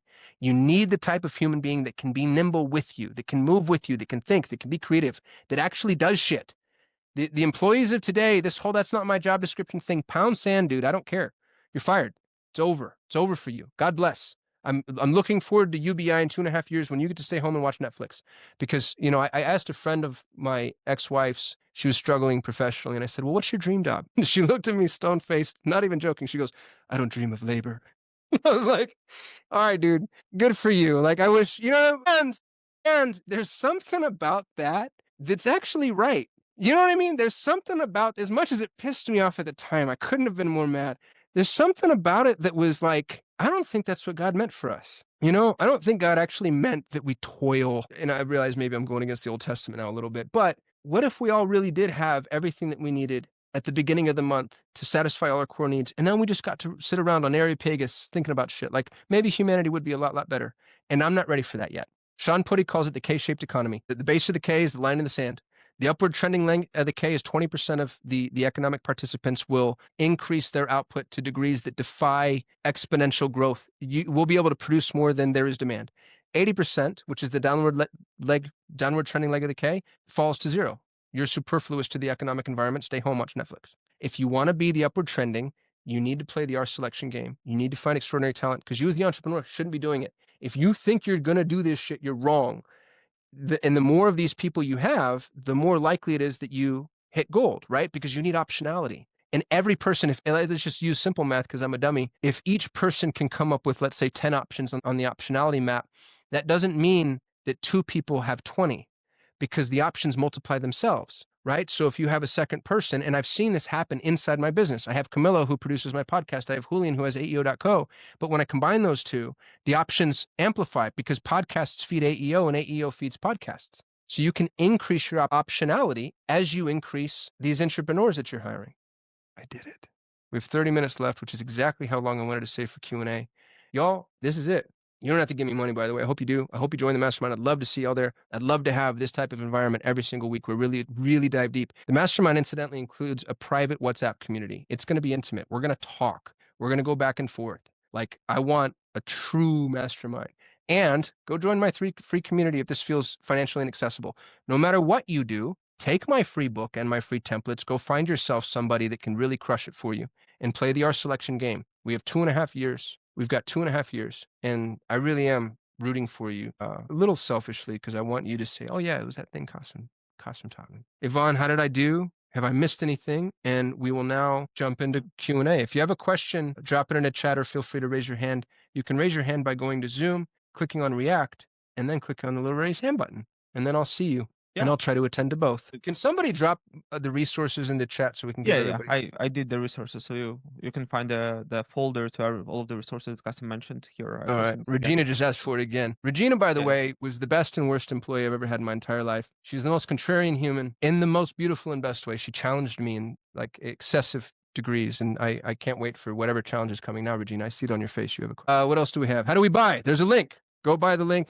Give me money. A great time, by the way, pre-tax. Spending $5,000 pre-tax is like spending, I don't know what, $8,000, depending on your tax bracket. Questions, comments, concerns, confessions, challenges? Does anybody disagree? Love to have those conversations too. Every time you speak, I worry you're going to break my business design framework, but you're validating that I set it up perfectly to handle all the things you're teaching. Y'all, Christina Hooper. Christina, this isn't a compliment. You are the best kept secret in business design.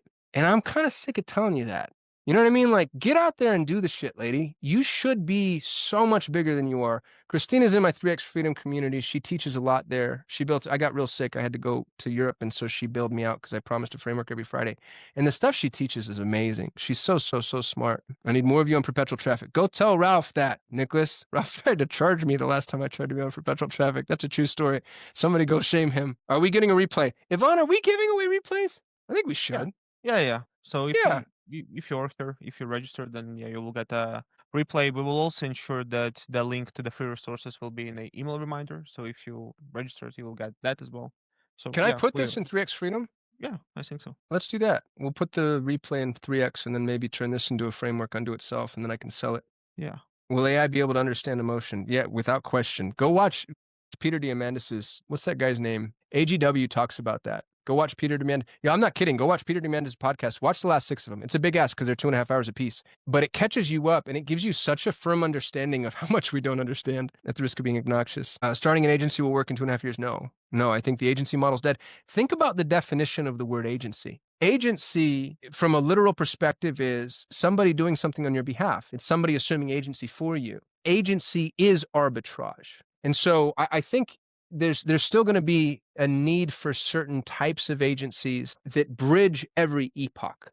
But once you get to AGI, that is the agency. You can be on either end of the assembly line. You can be at the very beginning or the very end. Everything in the middle is at risk, right? It's all at risk. And don't bet the farm on anything I'm saying, y'all. If I was smarter, I'd be a billionaire. The thing that is interesting about agencies, I had this conversation with Larkin. Is Larkin here? Larkin's a brilliant, brilliant agency owner, y'all. You should pay a lot of attention to him. He's also a champion MMA fighter, apparently. Hey, but Larkin made a really good point that I appreciated. What we're seeing is a lot of ups and downs. And if you're in the agency space, what I would tell you is hold on, hang tight. Here's why. If an agency loses 20% of its clients, it goes out of business. So you're seeing a lot of agencies that are getting wiped because an agency with 20% margins is doing great. According to HubSpot, which has more agency statistics than any other business on the planet, agencies aim at a 15% high watermark. So an agency with 20% margins is doing great. To lose 20% of your business, especially quickly, which is what AI is doing, sends a lot of agencies in a tailspin. And most of these agency owners don't do great with cash flow. And so they fail. But when you think about it, the agency lost 20%, failed, but 80% of that client base was still left. So we're going to see failure over index. We're going to see failure over index, and we're going to see viable clients left without somewhere to go. So if you can hang on long enough in the agency world, you'll actually be able to mop up and clean up. And then you have to play our selection. You have to get out. You have to be romantic. You know, the classic trope is that Blockbuster should have come up with Netflix. You know what I learned recently? I was studying this to a little degree. Blockbuster did come up with Netflix. Did y'all know that? Blockbuster launched a streaming service, swear to God, and it fell flat. Nobody wanted it because they were too early. That's the other thing that's interesting about our selection is you can be too early, just like you can be too late. There's something about continuing to try, continuing to press, continuing to experiment, because it's the old mental model that says, oh, we tried that and that didn't work. Check it off of the box. So if you are in your industry, whatever the equivalent of Blockbuster is, figure out what the Netflix is. Figure out what the meteor is that hits your model and destroys it. And then just kind of pressure test that offer and see where it goes. And it's okay if things get wiped out because having an arm wiped out is better than having the whole body wiped out. That analogy was poor. I'll come up with a better one. Carlos, you have your hands up. Oh, I still can't hear you, dude. I see you moving, though. You're animated. I'm excited about it. There we go. We got you now. Right on. All right. Well, what I was saying is thank you. Thanks for everything, man. Thanks for everything you do. Thanks for all the stuff you put out and all your insights. The question I have is, I attended Perry's prediction thing too, and all the stuff is just like compounding. And basically, if you were to summarize what you gave today, would it be something like I want to know if I'm missing it? Is basically become good at using AI and applying your knowledge to just trying things, or is there like how would you sum it up in a TLDR in your opinion? If you don't In mind. one sentence, we are entering an unstable, talent-abundant, AI-amplified era where survival belongs to founders who can scale competence faster than their own cognition. OPT is the mechanism, the founder EA dyad is the delivery vehicle, the mastermind is the installation. As I was preparing for today, I asked ChatGPT to summarize my presentation in one sentence just to focus me. because I want to make sure I'm always staying on. No, I wasn't planning on sharing that with you, but here we are. So I That just was dropped that in awesome. the chat. Yeah. You shouldn't be learning AI. Y'all, if you're a founder, it's a waste of your time. It's a waste of, in the ads, I had a line that I really loved. If you are an entrepreneur, and a lot of people aren't, by the way, a lot of people think they're entrepreneurs, and that's not a jab. I actually think entrepreneurs are pejorative in some ways. A lot of people are inventors masquerading as entrepreneurs, or they're salespeople masquerading as entrepreneurs. There's a lot of those, by the way. Real entrepreneurs build businesses. That's what they do. Real entrepreneurs build businesses. The closest analogy to an entrepreneur, I think, the most accessible analogy is a general on a battlefield. When a new weapon is developed, never in the history of humanity have you seen the general grab the weapon and then charge into the trenches. The general finds someone to wield the weapon. That's what you should be doing. That's why I like the entrepreneur. I don't like calling entrepreneurs entrepreneur because I think you still need hierarchy. An entrepreneur and entrepreneur sound like the same thing.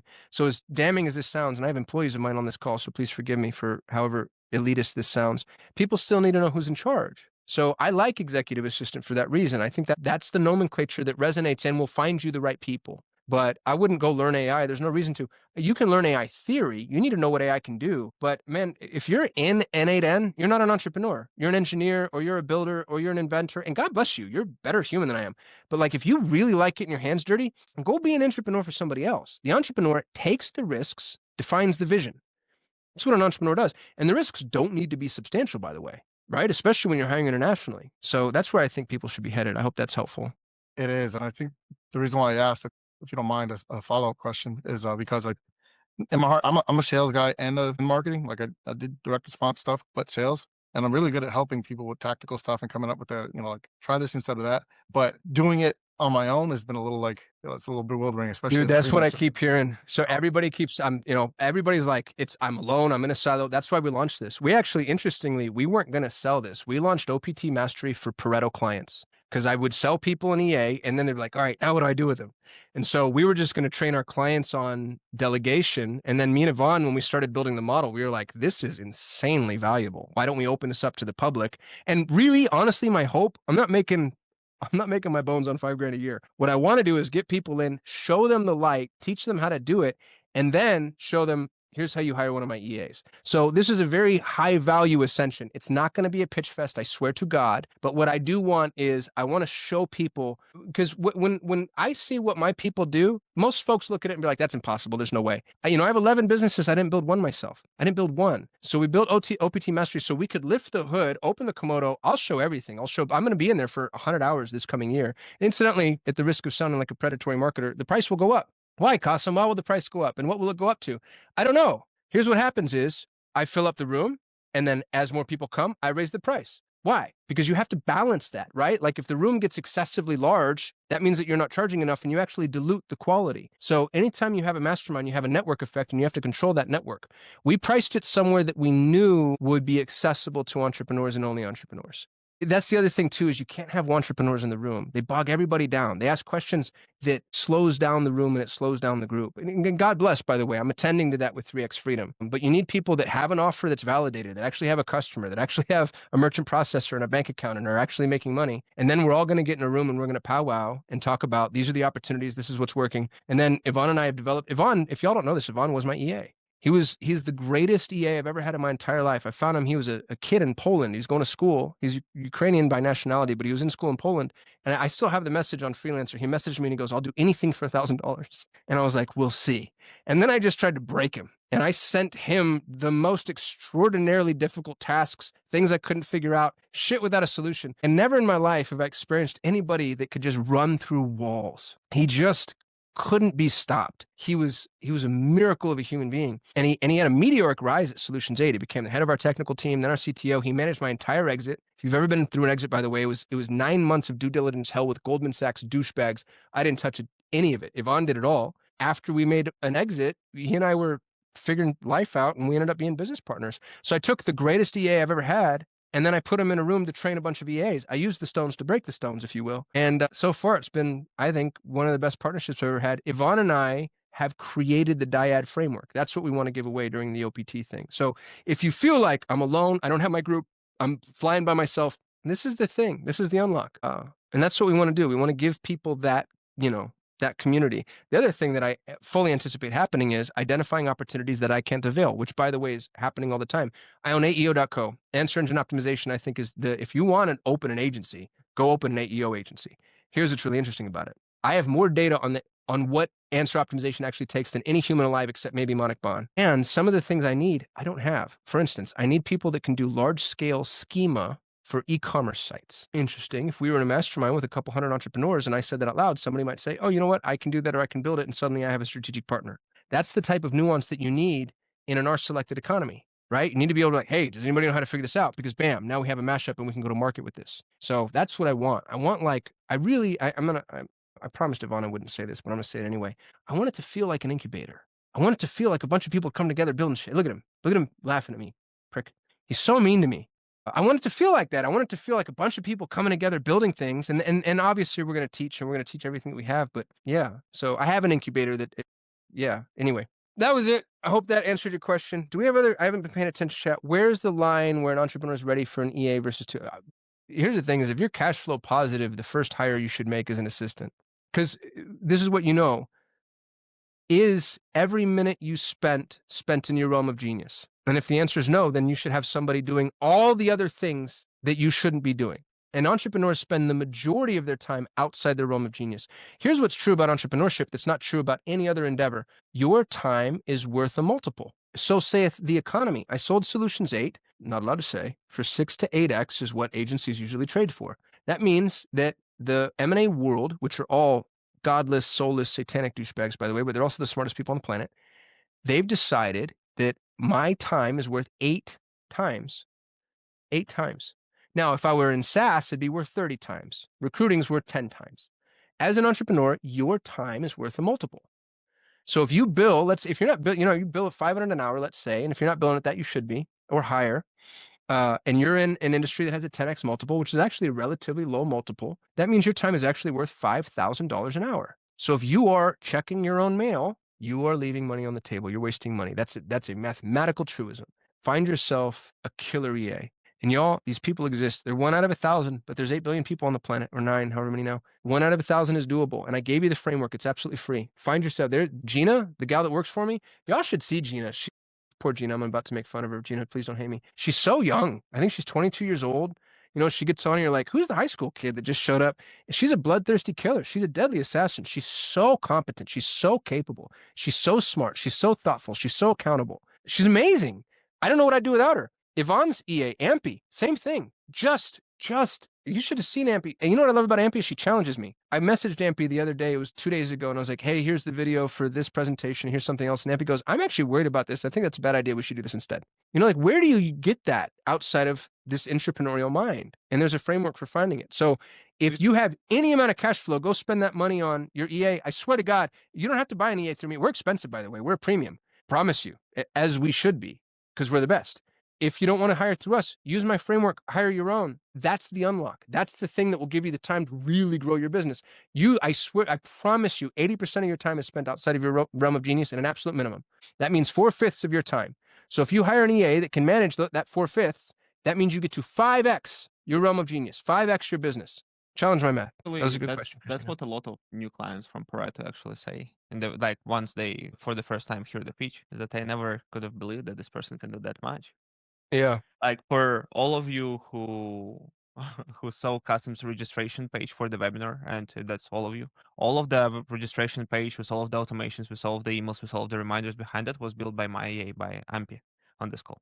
We haven't touched a single thing in that. And here we go, here you are. Same with the Kasim's video that you saw on the Facebook ads. The video was recorded by Kasim, but then I gave it to Ampy. Ampy gave it to the editor. We did have a mistake in that video, though. We did have one mistake in that video. And in fairness, we were moving fast. We had the full edit and everything launched without having to touch that. Because not of the systems, because we don't have a system for launching webinars in this case, like it's the first time, but we have capable human beings who can do that. I tried to steal Ampy from Yvonne. I don't know, Ampy, if you know that, but Yvonne, he fought for you.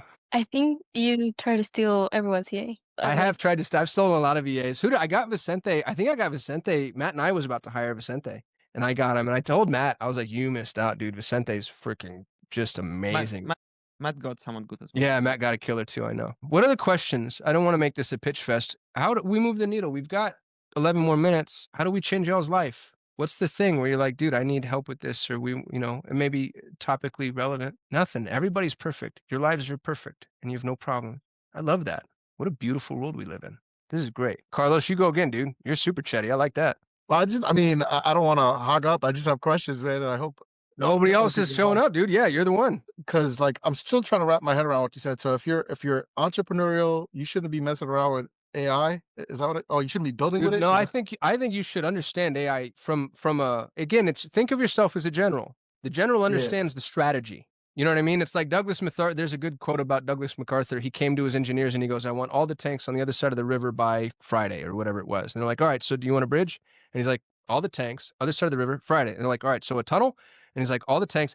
And on and on. And you can take that to, but like, I don't think you should learn the inner workings of building a bridge and digging a tunnel. I think you should understand how bridges work, how tunnels work, and who your who is. You can go and execute on that. Here's the other thing. Somebody challenged me. Is there an entrepreneur out there that's learning everything there is to learn about AI from top to bottom, left to right? They can also go and avail all the opportunities. If so, I haven't met them.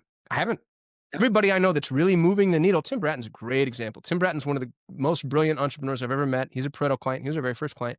Tim founded Rhapsody, by the way. He's had an IPO, a reverse IPO, I think 2 9-figure businesses. Tim figures out this is where we're going, this is the vision, this is what we're doing, and then he delegates the execution. He understands it all. He's an engineer by trade, but he delegates the, hey, go connect these dots. I want these 2 dots connected. You go figure out how. That's why when on my little sheet, the entrepreneur has vision and risk. You need to define the vision. You need to assume the risk. That's the other thing that's kind of pissing me off about this current economic environment is the number of people trying to get employees to take risks with them. And a lot of it, I think, is a byproduct of necessity. They feel like they can't afford employees. So they're going to employees saying, hey, I'll give you equity. I'll give you bonuses. I'll give you performance-based. And it's like, stop. You're the entrepreneur. You take the risk. They get a paycheck. That cuts both ways. You make the exit. You make the money. They get a paycheck. And if after I've spoken, you thought to yourself, gosh, that's uncomfortable, I don't want to do that, that's okay. Maybe you're not an entrepreneur. Maybe you're an inventor, a technician, an engineer. You know, like that's okay. The entrepreneur defines the vision, takes the risk. And those are the 2 big needle movers from an entrepreneurial perspective. Dude, I heard you say that you're in sales. I think sales is going to be one of the most important roles that entrepreneurs need to hire for. I guess it's like any weapon, right? Like it's like, what do you use it on? Like where do you think the puck is at? Where's the industry? Where's the flow at? Where's the tailwind industries in your opinion? Like 3 right now, AI implementation. AI implementation. Yeah. If you were to go get your hooks into especially brick and mortar businesses, larger brick and mortar businesses, or large, I shouldn't say brick and mortar, should I? I should say like tactile, tangible, analog, you know? So like where do you live right now geographically? Yeah, I'm in the NYC area. I'm in New Jersey. I'm on the other side of the Hudson, but I'm in the New York City area. Well, so here's the thing: bet money. There's I don't know what. There's a plumbing company that does $10 million gross revenue. There's a construction company. There's a delivery service. There's anything with any amount of logistics that's all running analog. I'm buying companies right now. I'm trying to buy a septic company, but I was trying to buy a septic company, a grease trap cleaning company, and a concrete repair company. And when I do these acquisitions, guess how many of them have CRMs? I'll spoil it: 0, literal 0. That's a CRM. How do you have AI? How do you deploy AI if you don't even have a freaking CRM? So the tailwind right now is getting and what's nice is they finally know like, okay, I think I need this. So if you wanted to do AI implementation, that's what I want to teach the 3X Freedom community, because there's a lot of people there that don't know how to go from 0 to 1. If you don't know how to sell $1 as an entrepreneur yet, that 0 to 1 is the biggest leap. I swear to God, 0 to 1 is harder than 1 to 1,000,000. I swear to God. That's why I hate Gary Vee so much. Gary Vee is such a bullshitter. Gary Vee, like, I hope somebody gets this to him. Gary Vee produces all this content about hustle culture bullshit, and he acts like he went from 0 to 100 million. Gary started with his dad's $3 million business. Gary told a story at Icon, the Infusionsoft Summit, where in 1992, he spent $25,000 of his dad's money building a website.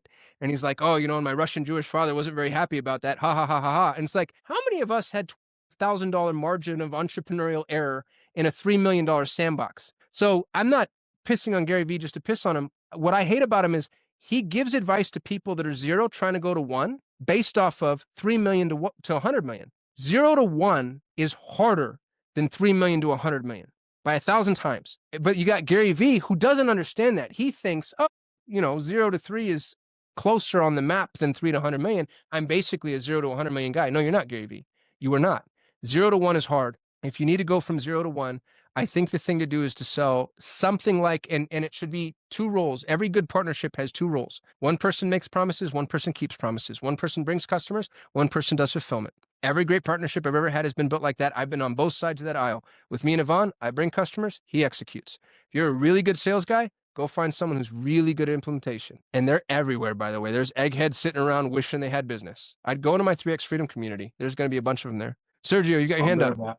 Thank you. Hey, Kasim. Love your stuff. Here in Allendale, so we're Austin neighbors, I guess, in a way. Yeah. So, I love that you've been talking about mental models, Shane Parrish, all this second order thinking. And going in that direction, my question is, what is the outcome? It's probably an impossible question to answer, but what is the outcome of joining this mastermind? Because I have the honor and the privilege of being part of the U versus Google mastermind. It was great. But at the same time, this being different, being an incubator, I wonder whether there's, an actual opportunity, because that's what an incubator does. It invests, it builds this talent. So I think you have here a great bunch of people with amazing ideas and excellent talent and hunger. I didn't win the lottery of being born in the US. I worked really hard for it. I heard that I'm here now. And, I have this hunger, right? So it's like the combination of the best of both worlds, I guess, like the American nation stuff, but now being here. So I wonder whether there's an actual opportunity to build a real business, like an actual incubator, like you said, partnering in a way, because I have people who are like senior software developers can build stuff like the software schema, e-commerce schema you mentioned. But yeah, I wonder if there is actually an opportunity for that. Short answer is yes. The long answer, this will sound more combative than I mean it to be. And I love your question. And I really like you. And you and I have been in, whatever collective circle we've been. I think it's more case-selected thinking. That question is case-selected thinking. It's, hey, we're going to get together. What's the plan? And the reason I started the way I started is everything is changing. Planning is difficult. Execution is, I think, the thing that we need to do. And so what the opportunity will be has yet to reveal itself. What I'd like to do is get a bunch of really smart people who are really motivated, who have a little bit of money and a lot of, what would we say, volition and, like you said, time. And not your time, by the way. You said I have other people. So you have access to time, OPT. You have access to OPT. And then I want to put us all in a room and on a week-by-week basis, talk about how we combine that in order to seize whatever opportunities might exist. So I'm not trying to dodge your question. And the truth is, dude, I don't know. That's actually kind of that's the core thesis. That's the underlying thesis is I don't know and I don't think anybody else knows, but I don't think you can seize the opportunity without being mobilized and ready. And that's what this is. OPT mastery is mobilizing people, teaching them how to mobilize, how to be ready, and then seizing opportunity as it passes. I'm the very first person to the AEO game by a million miles because of this exact mentality. I was on a call with Yvonne and Nuno. Nuno started talking about AEO, and then I instantly went and got a domain name, hired a guy, and deployed. And now I think, to be honest with you, I think I'm the top thought leader in what's going to be the most important entrepreneurial or marketing lever that exists. So those will be the types of opportunities, but I don't know going into it exactly how I would define it. Who we need, what we need, how we need. I think we're going to determine that. Did that answer your question? Did that feel dodgy? Yeah, a bit dodgy, but I appreciate So it. help me focus it a little bit more than and if you don't mind, maybe a rephrase could help me too. Like, what would the ideal outcome to you? You give me $5,000 right now today. 12 months from now, you're sitting with a buddy at a pub and they're like, hey man, how'd that go? And you went, dude, that was amazing. I'm so glad I did that. Well worth the money. What outcome would be required to elicit that response? I guess I'm thinking of sort of a milestone or some sort of, milestones requirements to say, hey, Sergio, if you get to this point, if like all of my participants, like some sort of competition or something like, hey, here's the milestone, here's the objectives. Those who go over this, who accomplish this objective, they will earn, I don't know, an investment from you, just to give you an example, right? Or they will earn, I don't know, an hour with you a week for 5 weeks, like like something that will actually turn into a real leverage of our skill and our talent and the things that we have access to, combined with your stuff, because that's what you do, right? You're an entrepreneur, so maybe we can combine forces. Is there like some sort of like a prize, I guess, in saying for hitting a certain milestone? Like say we hit X amount of revenue through this program and a new product or service that we launch. Does that make us qualified to get, some sort of support or investment or partnership with you or somebody, I don't know, just thinking out loud, I guess. Yeah. Well, I mean, put in sterile terms, I've been doing, I have 11 businesses, and I mentioned I haven't done one of them by myself. So I'm already doing what you're saying. As I cooperate with people, we end up building businesses together, and then the distribution is negotiated ahead of time. I own bully.org with a buddy of mine who was in my past incubator. I think if I were to codify something like that, that would be more of a group for employees. So I think a group of entrepreneurs comes together and then solves those problems on a per problem basis. I think the codified model for that type of incubator would be if I had like a group of employees that I was paying, and then I was, if I said, hey, if you execute on this, then here's the bonus and here's the leverage. This is going to be way messier than that. Tia, you got your hand up? Yes, I do. Hey, I have a two-part question. So, will there be another opportunity to join this in 2026, like second half of the year? I know the price may go up. Oh, Is we're it not like closing it. now or never? Here's the thing. There's no false scarcity here. Like I want to take members for as long as it makes sense for us to take members. I don't think we're going to have annual enrollment. I think we'll be enrolling people over time because we're taking every Pareto client, we're putting them in the mastermind. So the only scarcity that exists is real, which is I do think there's a 2.5-year time horizon. And so if you want to get inside of a mastermind teaching people how to avail an opportunity that expires in 2.5 years, the only thing to worry about is that expiration date, which isn't mine. It's, it's a mod's. So yeah, if you're not ready right now today, that's okay. And, for as long as the opportunity is available, so too will the mastermind be open. Awesome. Mitch, you've got your hand up? Can I ask the second part? Sure. That's okay. Yeah. So, is this training mainly on hiring assistants, or will you also get into how to create partnerships? Because let's No, say the hiring assistance is the easy on the front end. On the back end, it's going to be, and Sergio kind of mentioned this, it's like, how do we build these businesses? How do we delegate? How do we think about delegation? How do we identify opportunities? How do we utilize the opportunities we've identified? I hate the word scale, but what's the most scalable way to approach whatever it is that we're doing? So yeah, I mean, partnership discussion, absolutely, I think is right smack dab in the center of the target. We need to be able to deploy solutions in a way that still allows us to maintain profitability. And that's what a mastermind does, is identify solutions and then determine ideal deployment. Yeah, I think that's the one thing I'm missing. I think I'm a great partner, but I'm a horrible solopreneur.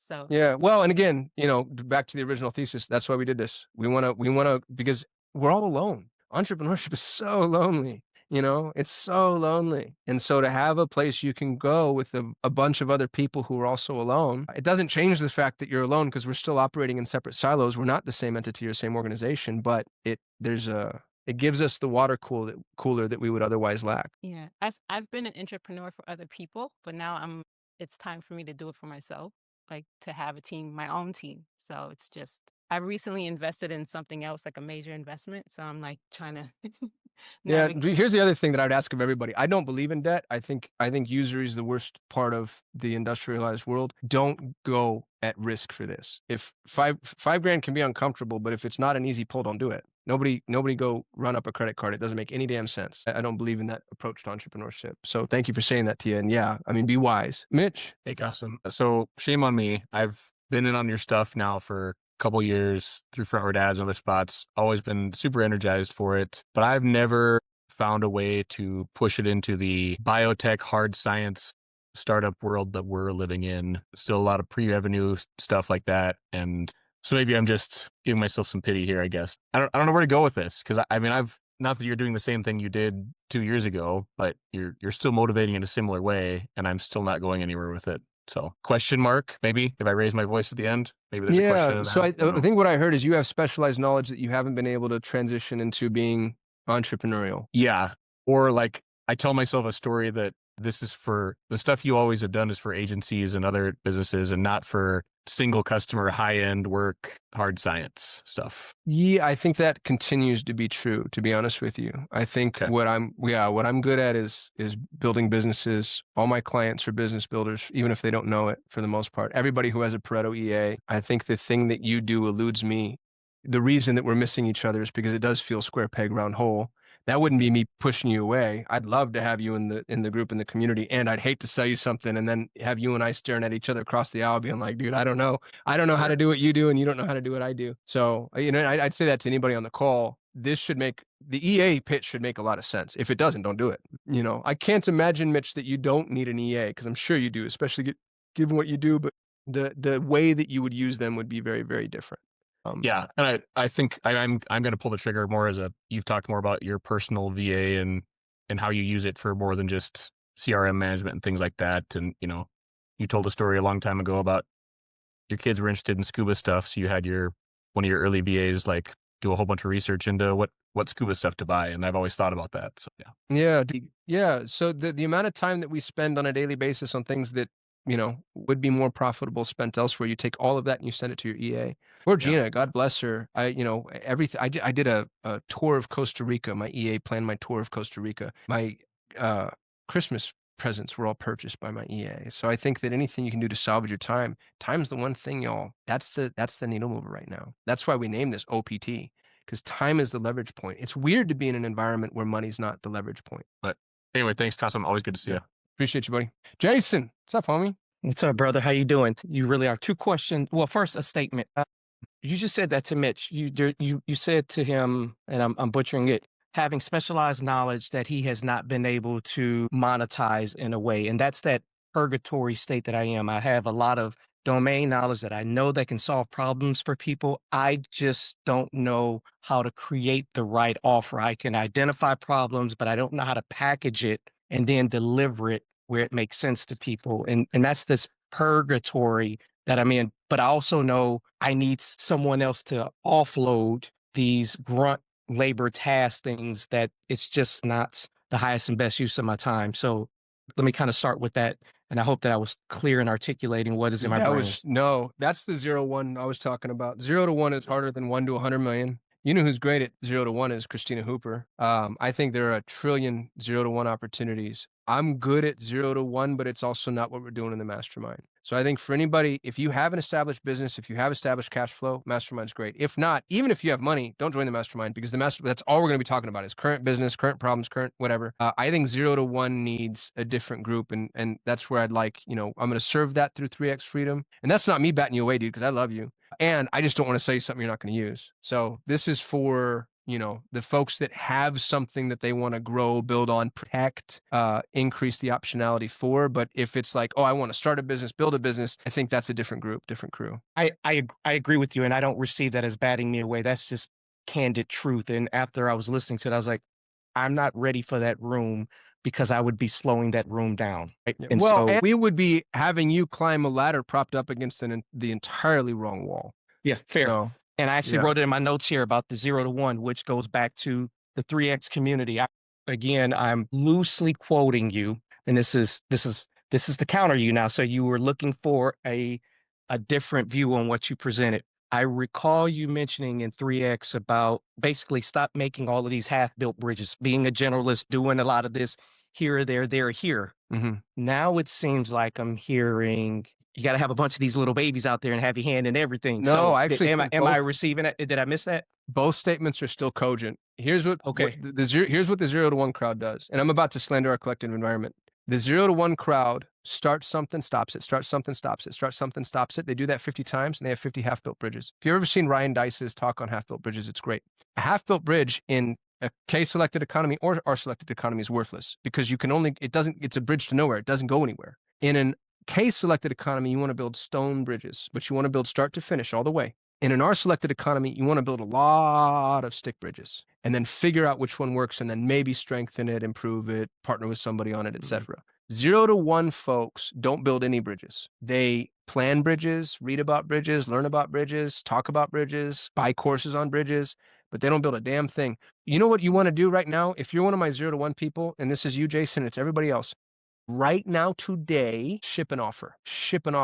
Do it poorly. I'll tell you, Jason Fladlin gave me the greatest. I'm going to ship you an offer right now, and it's going to be poor. Let's do it. You said you talked about septic companies. I have domain knowledge, and I am front row firsthand with the skilled labor trades, all of them, electrical, HVAC, plumbing, here in Central Texas, where septic tanks in rural areas are a big thing. I have firsthand knowledge with those. My offer to you is, if you have an interest in Central Texas about septic companies and what it takes to deal with them, and somebody that's boots on the ground, right? I'm your guy.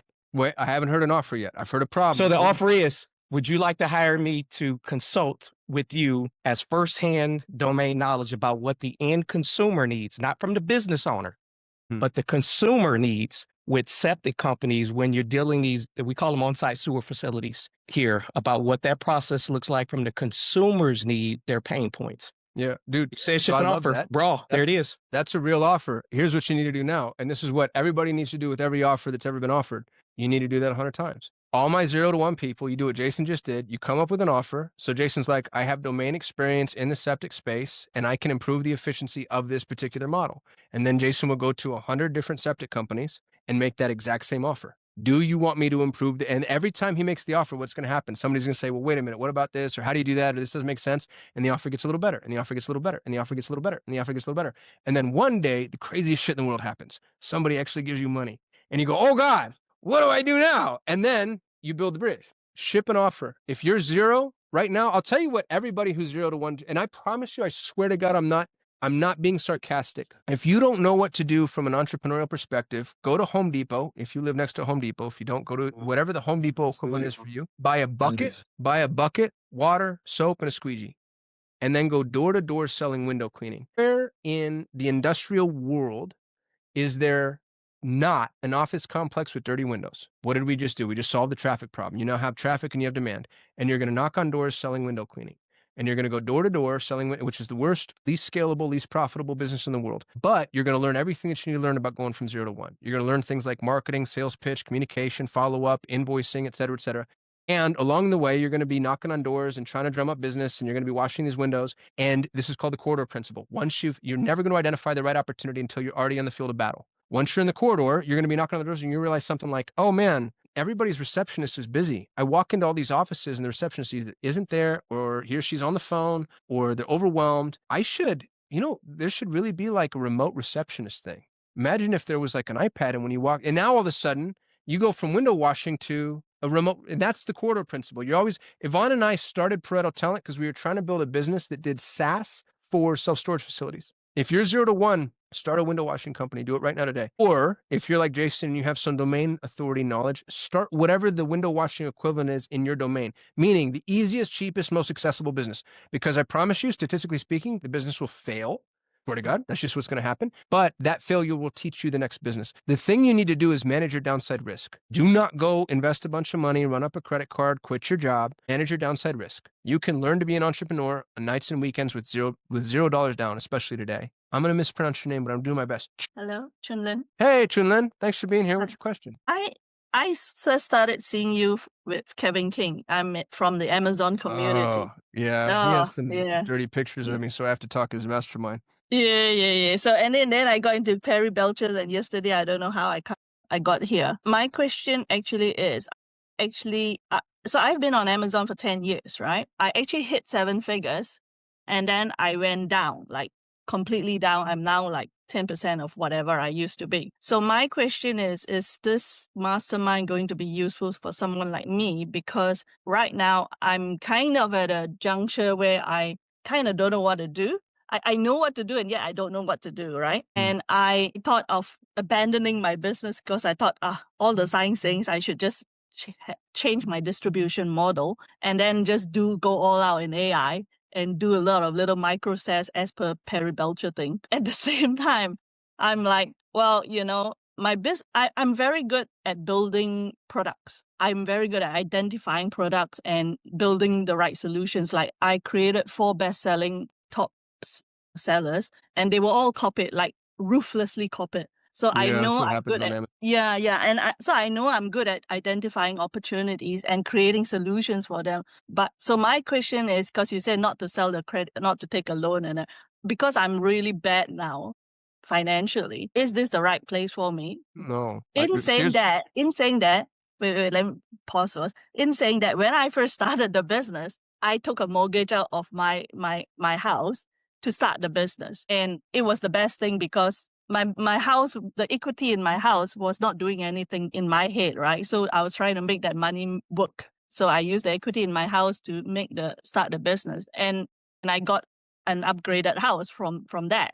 So my question is, I'm not risk averse to put money if it will help me make more money, but I don't want to unnecessarily throw money at a time when money is tight. Yeah. So I have 2 answers for you. If you hadn't said the second part, I'd say absolutely yes. You're a real entrepreneur who can do like real what would you say? You can identify opportunities and execute on that. That's exactly who we want in the mastermind. Absolutely. That's what we're going to do in the mastermind is how do we avail these opportunities? That's what our selection is let's put a bunch of lures in the water and see what happens. So I think you're right smack dab in the middle of our target. And we have a values misalignment. Here's why we have a values misalignment. I love that you're not risk averse. I'm averse to allowing people to take undue risk on me. I'm not going to teach anything in the mastermind that you won't be able to learn yourself with time. And right now it sounds like you have more time than you have money. Where I make a lot of sense is for people that have more money than time. If you have more money than time, come give me money and I'll help you expand your time. If you have more time than money, I think that you can learn this on your own. And I have a free community where I will support you. But I really do not want anybody taking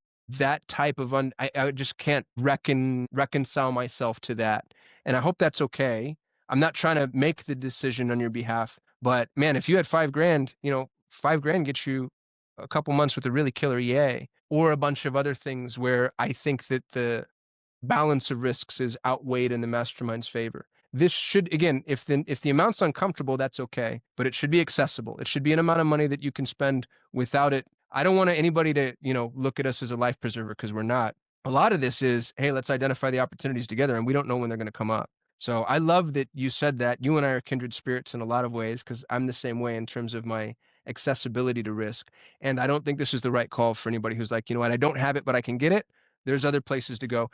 Especially in the post-AI world, managing your downside risk from an entrepreneurial perspective is actually really easy. So I would do that. I wouldn't look at money as the way to buy yourself a flash forward. It used to be that. The further back you go, the more it was that. But today, money doesn't buy you a whole lot more runway. It's time. And that's the whole thesis of OPT. Was that okay? Chun, I wasn't trying to bat you away. I've been batting a lot of people away. I just want to know who this is good for and who it's not. One thing though, I mean, you say I have time and yet I don't have time because I only have 2.5 years as per whatever you said, Omar said. No, I mean, you have time in the day. Well, yes and no. I'm a busy mom. I'm still trying to do too many things and juggling too many balls. So, and I've all these years I've been looking for a good EA because I know what needs to be done. I just don't know how to do it. I'm a tech noob. The fact I even own an online business astounds me because I am. If you tell me you click here, you click here, you click here, I'm very good at that. To learn something takes me a lot of time to execute certain tech stuff, I'm good at the marketing stuff. I'm good at the packaging stuff, So you're my favorite entrepreneur because you should be pointing at an EA saying, you do this, you do that, here's what we need done. So I think go get yourself an EA. That's a risk you can take, not from us necessarily. Use the blueprint that I gave you and get your own. And then when you are making the money that makes this, not a question mark, I'd love to see you in the mastermind because, again, we're kindred spirits. I am strongly against undue risk. And I think that this would be an undue risk given the context you've provided. Okay. Yeah. Okay. All right. Let me think about it because, the money is there and yet I need to manage it carefully because I'm cutting a lot of subscriptions. Because I had set aside X amount of money for a product launch because I was planning to launch the product. But then I found too much risk in that. So I decided too many competitors, I don't have enough USP, save my money. So I can use that money to, do this or maybe launch on TikTok, which is what I was planning to do, So anyway, yeah. Well, I'm rooting for you. I just want to understand. Yeah, June, thanks for being here. And thanks everybody for being here. We held the audience actually, which kind of surprised me. You usually see like a 10 or 20% drop off when you go to pitch. I went to pitch and everybody stuck around. Awesome. Yeah. Love you guys. Bye. High fives.